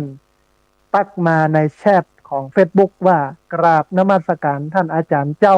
แม่ฟังวิทยุเจ้าสาธุอนุโมทนากับแม่น้องแฮกเกอร์พอดีมีสายเข้ามาสายหนึ่งเดี๋ยวครับสายนี้ก่อนเปิ้นอย่าว่าอย่าได้พ้องเจริญพรเอาสาธุโยมแม่สัญญาณเป็นได้พ้องวันนี้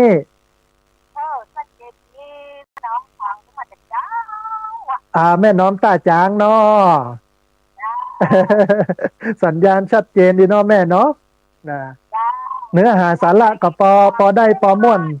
เนื้อหาสาระกับพอได้พอม่วนอยู่เนาะแม่เนาะสาธุแม่อนุโมทนาบุญกับโยมแม่ที่ติดตามรับฟังบ่ลืมกันเนอะอนุโมทนาบุญส่งเสียงไปถึงพี่น้องที่ติดตามรับฟังแถวนั้นกูคนเนอะสาธุเจริญพรได้กำลังใจจัดหนักเลยนะฮะท่านผู้ฟังเวลาเลยแหมนักอยู่เนอะเรียนเชิญเจริญพรที่เบอร์0641254122เบอร์0641254122เรียนเชิญเจริญพรได้โทรเข้ามาร่วมบูร่วมเอ่ยกันโทรเข้ามาร่วมแสดงความเห็นกันได้ในรายการนะฮะพอดีมีสายเข้ามาสายหนึ่งครับสายนี้ก่อนเพิ่นเดี๋ยวว่าอย่างใดพ้องเจริญพรสาธุโยมแม่สัญญาณเป็นใดพ้องชัดเจนดีแบบหายไปจัดเมินเนอะ สัญญาณชัดเจนดีเนื้อหาสาระพอได้เนาะแม่เนาะ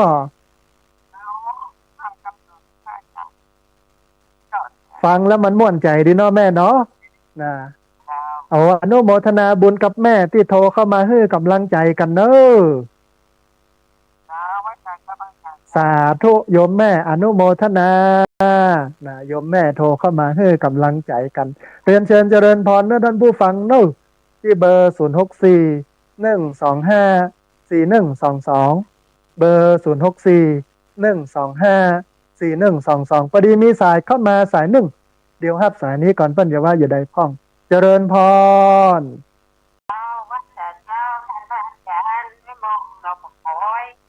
สาธุแม่มอมเราประกอยนอสัญญาณเป็นได้พ่องแม่โอ้ชัดเจนดีเจ้าสัญญาณชัดเจนดีฟังแล้วม่วนดีเนาะแม่เนาะเจ้าหวานดีโอ้สาธุอนุโมทนาบุญกับโยมแม่ที่ติดตามรับฟังแล้วก็โทรเข้ามาบ่ละบ่ลืมกันเนอะเจ้าแม่ได้ติดตามตลอดเนอะโอ้ได้กำลังใจจับหนักเลยโยมแม่อนุโมทนาเจ้าไปเจ้าสาธุเจริญพรเอาละมาเรื่อยๆท่านผู้ฟังเวลาเลยหำน้อยหนึ่งเด้อ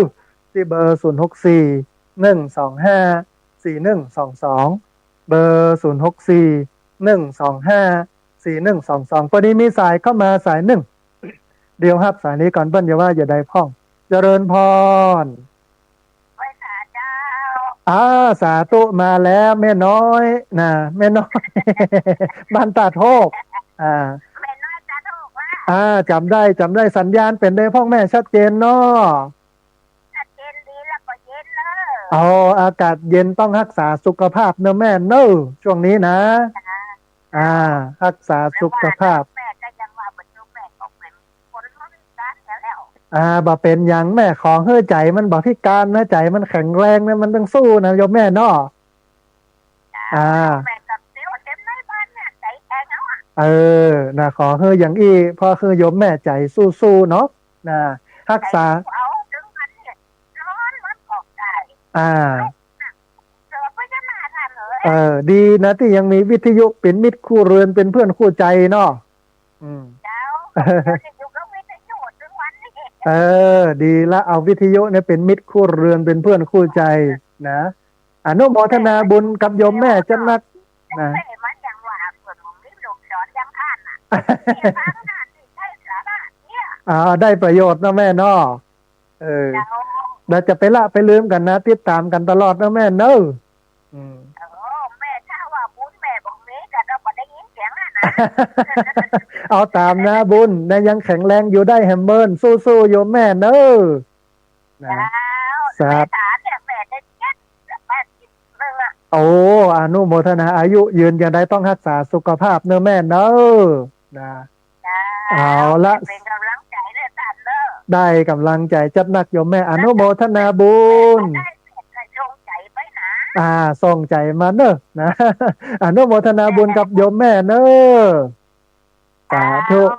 โยมแม่น้อยนะบ้านตาโทกนะฮะตำบลทุ่งฝายอำเภอเมืองลำปางแฟนพันธุ์แท้นะฟังตลอดต้องอนุโมทนาบุญโดยเรียนเชิญเจริญพรนะท่านผู้ฟังเนอะเวลาเลยหันประมาณสัก17 นาที18 นาทีได้ที่เบอร์0641254122เบอร์0641254122พอดีมีสายเข้ามาสายหนึ่งเดี๋ยวฮับสายนี้ก่อนเปิ้ลอย่าว่าอย่าได้พ่องเจริญพรสาธุปากทางช้างเขี้ยนนายมแม่นอฟังประจำสัญญาณเป็นได้ห้องวันนี้สัญญาณชัดเจนเจ้าสาธุเนี่ยท่านบอกว่าอย่างนะเจ้าถ้าตอนนี้ถ้าเราเอามาซื้อใหม่บอกน่าจะแต่ว่าเอาทำป้องพอสมควรอย่างเรื่องการให้ความรู้กับชาวบ้านเนี่ยคือถ้าอู้ถึงว่าคณะถ้าเป็นมันค่าเนี่ยอยากให้ชื่อว่ามีแค่ว่าไปใส่บาตรแล้วบ้างหรือว่าอาจจะมีเทศประเทศแบบบาลีนะคะคำภาษาไทยภาษาเมืองนี่แหละอาจจะเป็นขยายความเรื่องประโยคเช่นอย่างสมมติว่าอรหังสัมมาสัมพุทโธมันมาจากคำว่าอะไรอย่างที่บอกขยายเพราะบางคนอาจจะท่องจำมาได้แล้วบอกความหมายถ้าจะเป็นบุคคลที่ขยายความได้ก็ดีเลยแบบนี้เป็นบทไปเนี่ยหรือว่าเขาว่าเนี่ยมันมาจากอย่างคือต้องอธิบายให้โยมเข้าใจเป็นเรื่องไปเนาะก็ได้หรือยกอย่างชา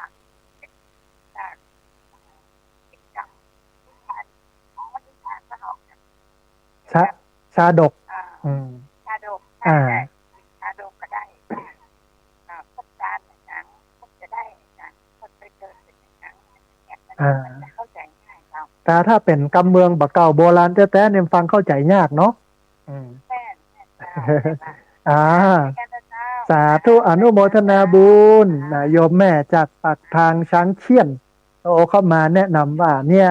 เวลาวันพระวันศีลบอกควรเฉพาะคือต้องทำให้มากทำให้วัดเป็นมากกว่าที่ประกอบพิธีกรรมนะอย่างน้อยพิธีกรรมต่างๆต้องอธิบายให้โยมเข้าใจอย่างแต่ว่าตะเกียโยมแม่เพิ่นก็บอกว่าเทศตึงวันเนี่ยมันเป็นเทศกัมพีร์แล้วมันฟังบักเข้าใจมันไม่สามารถนำไปปฏิบัติใช้ในชีวิตประจำวันได้ แต่ถ้าเฮาเทศกรรมเมืองแล้วก็อธิบายเป็นกรรมบรรยายเนี่ยมันจะเข้าใจเยอะขึ้นโยมจะได้ประโยชน์อันนี้เปิ้นแนะนำมานะครูบาอาจารย์พระเถรานุเถระครูบาสังฆะควรจะเอาไปปรับกันนะครับพอดีมีสายเข้ามาเดินสายหนึ่งเดี๋ยวครับสายนี้ก่อนเปิ้นอย่าว่าอย่าได้พ้องเจริญพรเจริญพรเอาสาธุแม่สุแก้วคำอ้วนเนาะอนุโมทนาบุญที่ติดตามรับฟังสัญญาณชัดเจนดีเนาะโอ้สาธุแม่อนุโมทนาบุญสาธุเจริญพรนะแม่โยมแม่สุแก้วคำอ้วนญาติโยมอยู่สารปีฟังประจำนะต้องอนุโมทนาบุญวันก่อนเนอะกับพี่น้องคณะทัวร์สารพีสันคำแปงที่มาวัดมาได้นัดหมายทีนี้เนี่ยเวลาโยมจะมาโทรมาบอกอย่าก่อนเนอะอยู่บ่อยู่วันไหนบ่วันไหนเพราะว่าภารกิจการงานศาสนกิจมันนักนะฮะแต่ที่นักนะที่ยะงานนักถึงวันนี้บ่ได้เป็นงานได้สตังค์นะท่านผู้ฟังเป็นงานฟรีนะงานสร้างกุศลผลบุญอาตมาภาพก็โอ้เนี่ยมันได้ประโยชน์กับตัวเก่าก็ทำไปแต่ว่าเวลาญาติโยมจะมาต้องโทรนัดกันหน่อยนึงนะฮะพอดีมีสายก็มาสายหนึ่งเดี๋ยวรับสายนี้ก่อนเปิ้นอย่าว่าอย่าใดพ้องเจริญพรเจ้าการนมัสการเจ้าอาจารย์สาธุโยมแม่แนะนำตัวน้อยอ๋อยายเวทเจ้าอ๋อแม่นิเวศยามาศักดิ์เนาะเจ้าโอ้สาธุอนุโมทนาบุญวันนี้เป็นใดพ้องโอ้วันนี้ก็ม่วนเข้าใจดีมันเหมือนยายคนที่มันบัดกี้เนี่ยต้องมันเทศบรรยายเนี่ยมันเข้าใจง่ายเจ้าฟังแล้วพอเข้าใจแล้วเอาไปปฏิบัติใจได้เลยเนาะเจ้าบางคนต้องมาเข้าใจเนาะมันต้องอธิบายอย่างเงี้ยมันถึงจะเข้าใจเนาะเจ้าวันนี้ชัดเจนดีเจ้าขึ้นใส่หินเจ้าโอ้อนุโมทนาบุญกับโยมแม่ที่ติดตามรับฟังแล้วก็โทรเข้ามาให้กำลังใจกันเนอะกำลังใจพระอาจารย์เจ้าได้กำลังใจจัดนักอนุโมทนาสาธุนะโยมแม่นิเวศยามาศักดิ์ฟังประจำแล้วก็โทรเข้ามาให้กำลังใจกันพี่น้องที่ฟังอยู่เนอต่างเชียงใหม่ละปูนลำปางแม่น่านพะเยาเชียงรายแม่ฮ่องสอนรวมไปจนถึงฟังทั่วประเทศทั่วโลกทางเพจของสถานีวิทยุวัดไฝหินนะฮะโทรเข้ามาเนอะที่เบอร์064-125-4122เบอร์064-125-4122เรียนเชิญเจริญพรได้โทรเข้ามาร่วมเอ่ยกันนะได้โทรเข้ามาร่วมแสดงความเห็นกันนะฮะท่านผู้ฟังวันนี้เน้นหลักอยู่ 3-4 เรื่องนะเรื่องแรกก็คือบทบาทของพระสงฆ์ที่จะต้องกระทำแก่ญาติโยมบทบาทของวัดที่พึงจะมีต่อสังคมนะเขาได้หันอะไรอย่างหลายอย่างว่าวัดมันจะต้องเกื้อกูลแต่ว่าวันนี้หลายอย่างก็ต้องปรับนะเพราะว่าหน่วยงานรัฐเปิ้นดึงไปหมดแต่สิ่งหนึ่งที่เป็นเอกลักษณ์ของวัดนั่นก็คือวัดนั้นต้องเป็นที่ศึกษาและปฏิบัติธรรมปาโยมเข้าศึกษาและปฏิบัติธรรมที่จริงในสมัยมาเก่าเนี่ยที่รุ่นพ่ออุ้ยแม่ปู่พ่ออุ้ยพ่อปู่แม่ย่าที่เปิ้นทำกันมาไปนอนวัดนอนวานุ่งชุดขาวปฏิบัติศีลปฏิบัติมันเป็นจารีตที่ดีนะแต่ว่าวันนี้มันหายไปแล้วอาจจะต้องปรับเปลี่ยน ไม่ใช่ว่าหายไปหมดนะบางที่ก็ยังมีนะบางที่ก็หายไปนะมันจำเป็นยิ่งที่จะต้องไปปรับเปลี่ยนพิธีกรรมนะฮะวิธีการนะให้มันเข้ากันกับคนรุ่นใหม่นะฮะอันนี้ก็เป็นอันหนึ่งที่อยากจะฝากกับบรรดาท่านผู้ฟังนะครูบาอาจารย์พระเถรานุเถระไว้นะฮะท่านผู้ฟังเรียนเชิญเจริญพรเนอะที่เบอร์064-125-4122เบอร์064-125-4122เรียนเชิญเจริญพรได้โทรเข้ามานะร่วมเอ่ยกันโทรเข้ามาร่วมแสดงความคิดความเห็นกันได้นะฮะ ท่านผู้ฟังท่านใดที่อยากจะร่วมทำบุญเนาะสมทบทุนในการกั้นอาคารคุณแม่แชล่มอุดมทรัพย์ก็สามารถร่วมทำบุญได้ที่ธนาคารกรุงไทยชื่อบัญชีที่พักสงฆ์สถาบันธรรมาภิวัตรหมายเลขบัญชี5360755318เป็นธนาคารกรุงไทยชื่อบัญชีที่พักสงฆ์สถาบันธรรมาภิวัตรหมายเลขบัญชี5360755318นะฮะท่านผู้ฟังนะในวันนี้ได้นะเบื้องต้นเนี่ยได้เกริ่นถึงเรื่องของหมอกควันไฟป่าแต่ยังต้องระมัดระวังกันอยู่นะมันจะเคลียร์จะหายกันเป็นเดือนพฤษภานะในช่วงนี้เป็นงดเผานะฮะแล้วก็เอาหันไฟไหม้ที่ไหนตั้งใดก็จำเป็นจะต้องแจ้งนะให้กับรัฐได้รับทราบนะฮะแล้วก็อันหนึ่งต้องระมัดระวังเรื่องพายุนะลมฝนน้ำนะซึ่งช่วงนี้ก็เป็นช่วงอันตรายของมันเป็นช่วงการเคลื่อนเข้าพายุเข้านะฮะเพราะฉะนั้นพี่น้องญาติโยมต้องระวังแล้วกับที่สำคัญสุดโรคฮิสโตรกซึ่งมากับความร้อนหลังจากนี้ไปถ้าเข้าสู่เดือนเมษาแล้วเนี่ยฮิสโตรกจะระบาดเยอะนะคนก็จะเจ็บเปลี่ยนเย็นไข้เพราะความร้อนเยอะกินน้ำเยอะๆฮะแล้วก็ทำงานกลางแจ้งแล้วก็ต้องมาพักบ่อยๆเข้าห้องบ่อยๆชั่วโมงละครั้งก็ได้หรือ2 ชั่วโมงครั้งก็ได้มาพักกินน้ำพักไอฮิตหายเหนื่อยเสร็จแล้วก็ไปเนี่ยการกันต่อถ้าบาอันเนี้ยมันจะเป็นอันตรายต่อสุขภาพของเรานะฮะท่านผู้ฟังเวลาเหลือ9 นาทีเนอะเรียนเชิญเจริญพรที่เบอร์064 125 4122เบอร์064 125 4122พี่น้องที่ติดตามรับฟังอยู่เนอะโทรเข้ามาร่วมเอ่ยกันได้นะฮะในช่วงเนี้ยเขาได้หันบทบาทของทั้งโลกนะเข้ามาดูแลคณะสงฆ์โดยเฉพาะสำนักงานพระพุทธศาสนาแห่งชาติณวันนี้เขาโยกเอาบุคลากรที่เก่งในเรื่องของการบัญชีการเงินเรื่องงบประมาณเรื่องการจัดการเรื่องงบประมาณเข้ามาเป็นผู้อำนวยการสำนักงานพระพุทธศาสนาแห่งชาติข้ามห้วยมาเป็นแล้วเราได้เห็นการตั้งนะเป็นห้องว่าคณะกรรมการสำนักงานคณะกรรมการอุปถัมภ์บำรุงฟื้นฟูพุทธศาสนาแห่งชาติซึ่งมีผู้คนหลายผู้คนเข้ามานั่งเป็นกรรมการมิติทางด้านเข้าใจศาสนาในเชิงลึกเนี่ยอาจจะถูกลดทอนลงแต่ว่าการกำกับให้วัดต่างๆโดยเฉพาะการใช้เงินงบประมาณให้ถูกต้องตามกฎหมายนี่เป็นเรื่องสำคัญวันนี้เนี่ย ในระบบการเงินคณะสงฆ์เนี่ยเปิ้นโอนเข้าบัญชีที่มันเป็นบัญชีอิเล็กทรอนิกส์นะฮะสแกนเข้าสแกนทำบุญเสร็จแล้วหมายเลขที่เราสแกนเราก็จะได้ใบเสร็จมาเมื่อได้ใบเสร็จใบเสร็จนั้นก็สามารถไปลดหย่อนภาษีได้นะฮะแต่ว่าที่พักสงฆ์สถาบันธรรมาภิวัตรแล้วก็มูลนิธิธีระปัญโยเนี่ยกำลังขับเคลื่อนถึงเรื่องนี้อาจจะต้องใช้เวลาสัก2 ปีท่านผู้ฟังเพราะว่ามูลนิธิจะสามารถเป็นมูลนิธิที่ออกใบอนุโมทนาบัตรญาติโยมที่ร่วมทำบุญไปลดหย่อนภาษีได้เนี่ยต้องดำเนินการมาแล้วไม่ต่ำกว่า3 ปีแล้วก็มีการบริจาคนะมีการทำสาธารณประโยชน์นักอยู่พอสมควรนะฮะเพราะฉะนั้นเนี่ยท่านผู้ฟังในเรื่องของงาน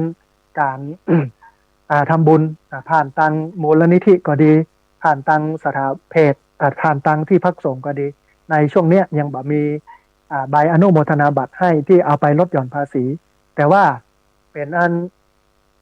การเอาไปใช้ในเรื่องของการได้บริจาคได้แต่ไม่สามารถเอาไปลดหย่อนภาษีได้ใช้เวลา2 ปีท่านผู้ฟังถ้า2 ปีเสร็จแล้วปุ๊บเนี่ยก็สามารถที่จะเอาใบอนุโมทนาบัตรไปลดหย่อนภาษีได้นะอาตมาภาพก็พยายามจะทำนะให้มันถูกต้องตามระบบนะในส่วนของการเงินเนาะแต่ส่วนหนึ่งเนี่ยในงบประมาณที่ญาติโยมร่วมทำบุญมาผ่านทางที่พักสงฆ์สถาบันธรรมาภิวัตรบัญชีของที่พักสงฆ์ตอนนี้ก็มีเจ้าหน้าที่การเงินอยู่4 รายจบการเงินการบัญชีมาเพิ่นก็ดูแลให้อยู่เดือนหนึ่งได้มาเท่าใดจ่ายไปเท่าใดเหลือเท่าใดขาดทุนเท่าใดนะแต่บอกท่านผู้ฟังก่อนว่าขาดทุนเนี่ยหนักกว่าเหลือ ขาดทุนนี่หนักกว่ากุ้มเพราะว่ารายจ่ายแต่ละเดือนน่ะมันหนักกว่ารายได้นะฮะ มันนักก็รายได้แต่ว่ามันก็พอที่จะอยู่กันได้ไปกันได้อย่างเงี้ยนะในช่วงเศรษฐกิจอย่างนี้เนี่ยท่านผู้ฟังก็ทำบุญแล้วแต่อัตภาพเนอะบ่ต้องไปนักหนาจารีอะไรอย่างนักแล้วก็เก็บสตังค์ไว้เยอะๆนะเพราะว่าเราจะต้อง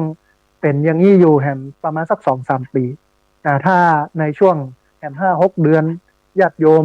เงินรัดวิตตีนขาดมือเนี่ยจะทำให้ชีวิตโยมลำบากมากในช่วงเศรษฐกิจขาลงแบบนี้นะฮะด้วยความเป็นห่วงเป็นใยนะจากรายการธรรมาภิวัตรนะฮะก็เราได้ดูบทบาทของวัดของพระดูบทบาทของงานมหาเถรสมาคมการกำกับติดตามโน่นนี่นั่นเป็นที่เรียบร้อยแล้วศาสนาพุทธนั้นบ่ได้ฝากไว้กับพระเจ้าพระสงฆ์เนอะแต่ฝากไว้กับพุทธบริษัททั้งสี่ซึ่งมีภิกษุภิกษุณีอุบาสกอุบาสิกาถึงแม้ว่าภิกษุณีนั้นจะหมดเสี่ยงไปแล้วนะฮะแต่ว่าในส่วนของภิกษุสามเณรก็ยังมีอยู่เพราะฉะนั้นเนี่ยเราจะต้องช่วยกันพ่อกอยอุปถัมภ์บำรุงเนอะพระสงฆ์องค์เนรนะให้เปิ้นได้อยู่ได้ฉันได้กินได้ใจแบบที่บ่ต้องขาดแคลนถึงวันเนี่ยมันจิกปิ๊กไหนก็ป้อนะท่านผู้ฟังจอวอไหนก็ควักอันไหนที่มันนักกับไปป้อกันหมดไอ้ไหนที่มันบ่มีนะก็ควักไปเพราะฉะนั้นเนี่ยมันก็จะต้องไปพอให้มันทั่วถึงเนาะโดยเฉพาะวัดบ้านนอกบ้านนาอาตมาภาพนี่ยังเป็นคนที่เกยอันอยู่ถึงวัดบ้านนอกเกยอยู่ถึงวัดในเวียงเขาได้เห็นบริบทของถึงวัดบ้านนอกบริบทถึงวัดในเวียงนะฮะแต่ว่าวัดบ้านนอกในอัตคับแต่คัดสนแต่เพราะว่าญาติโยมมันมีรายได้น้อยเพราะนั้นเนี่ยจำเป็นอย่างยิ่งที่ญาติโยมที่เป็นคนที่มีกำลังเนาะได้มาช่วยกันนะฮะคือมันแล้วมันเสร็จอย่างที่พักสงฆ์สถาบันธรรมาภิวัตรเนี่ยเป้าหมายสูงสุดคือทำเป็นสถานที่ศึกษาและปฏิบัติธรรมที่จริงอยากจะสร้างอาคารห้องพักสร้างอาคารปฏิบัติธรรม2 ชั้นบนเอาไว้ปฏิบัติธรรมเดินจงกรมนั่งสมาธิฟังธรรมประกอบพิธีกรรมอบรมประชุมสัมมนาชั้นลุ่มเอาไว้เป็นที่กินข้าวกินอาหารว่างพักเบรกแล้วก็มีที่พักเนี่ยคือถ้าได้อย่างนี้แล้วก็หมดละนะบากังวลอะไรอย่างแล้วนะมันเพื่อนน้องว่าสุดเสี่ยงแล้วนะมันเต็มเรียบร้อยแล้วแต่ปัญหาก็คือว่ามันยังมีเตื้อ มันก็ยังลำบากอยู่มันก็ยังลำบากอยู่มันก็ต้องใช้เวลาแห่งเมินก็จะบุญมาได้อย่างนี้โดยที่สถานการณ์เศรษฐกิจมันตกต่ำลำบากแบบนี้นะมันอาจจะต้องใช้เวลาบ่ใจน้อยนักอยู่แห่งหลายปีนะบางวัดแต่งศาลาอาคารอย่างมา10 กว่าปีกว่าจะแล้วจะเสร็จนะฮะออมปอกอยู่หั่นนะฮะก็จะแล้วจะเสร็จนะเพราะฉะนั้นเนี่ยมันก็ต้องใช้ในเรื่องของวันเวลาแต่ว่าพี่น้องเรียนเชิญเจริญพรนั่นมาช่วยกันกั้มมาช่วยกันจูมาช่วยกันพอกันกอยให้มันได้นะอย่างน้อยถ้าได้แล้วเนี่ยมันอย่างที่บอกว่าวัดก็จะได้เป็นศูนย์กลางของสังคมเป็นสถานที่ศึกษาและปฏิบัติธรรมมิติหนึ่งที่ทางโลกแย่งวัดไปไม่ได้ก็คือบริบทของการศึกษาและปฏิบัติธรรมในเชิงด้านจิตวิญญาณในเชิงของการทำสมาธิอันนี้ทางโลกมาสามารถที่จะลู่มาสามารถที่จะแย่งเรื่องนี้ไปได้แต่ว่าเราก็จะต้องเนี่ยให้วัดไปถึงขั้นนั้นซึ่งมันอาจจะต้องใช้เวลานะฮะเอาละท่านผู้ฟังวันนี้ท่านผู้ฟังกำลังติดตามรับฟังรายการธรรมาภิวัตรอันเป็นรายการวิทยุเพื่อการเผยแผ่พระพุทธศาสนาส่งเสริมการศึกษาและพัฒนาสังคมรายการนี้รับผิดชอบโดยอาตมาภาพพระสาธิตธีระปัญโยประธานมูลนิธิธีระปัญโยตั้งอยู่ณที่พักสงฆ์สถาบันธรรมาภิวัตรบ้านศพเตินตำบลศพปาดอำเภอแม่เมาะจังหวัดลำปางรายการนี้ออกอากาศทุกวันอังคารในเวลา 5:00 ไปจนถึง 7:00 เมื่อเจ้าผ่านทางสถานีวิทยุในเครือข่าย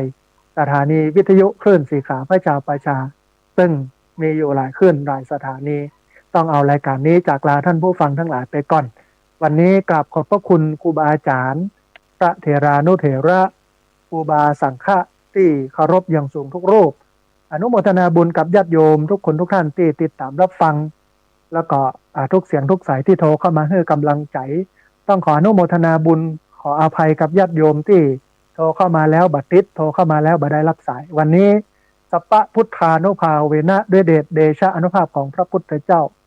สัพพะธรรมานุภาเวนะด้วยเดชเดชะอนุภาพของพระธรรมเจ้าสัพพะสังฆานุภาเวนะด้วยเดชเดชะอนุภาพของพระสังฆเจ้าศรัทธาโสธีพระวันตุเตขอความสุขความเจริญในธรรมจงบังเกิดมีแด่บรรดาศรัทธาสาธุชนทุกคนทุกท่านตลอดการเป็นนิจเพลินเจริญพ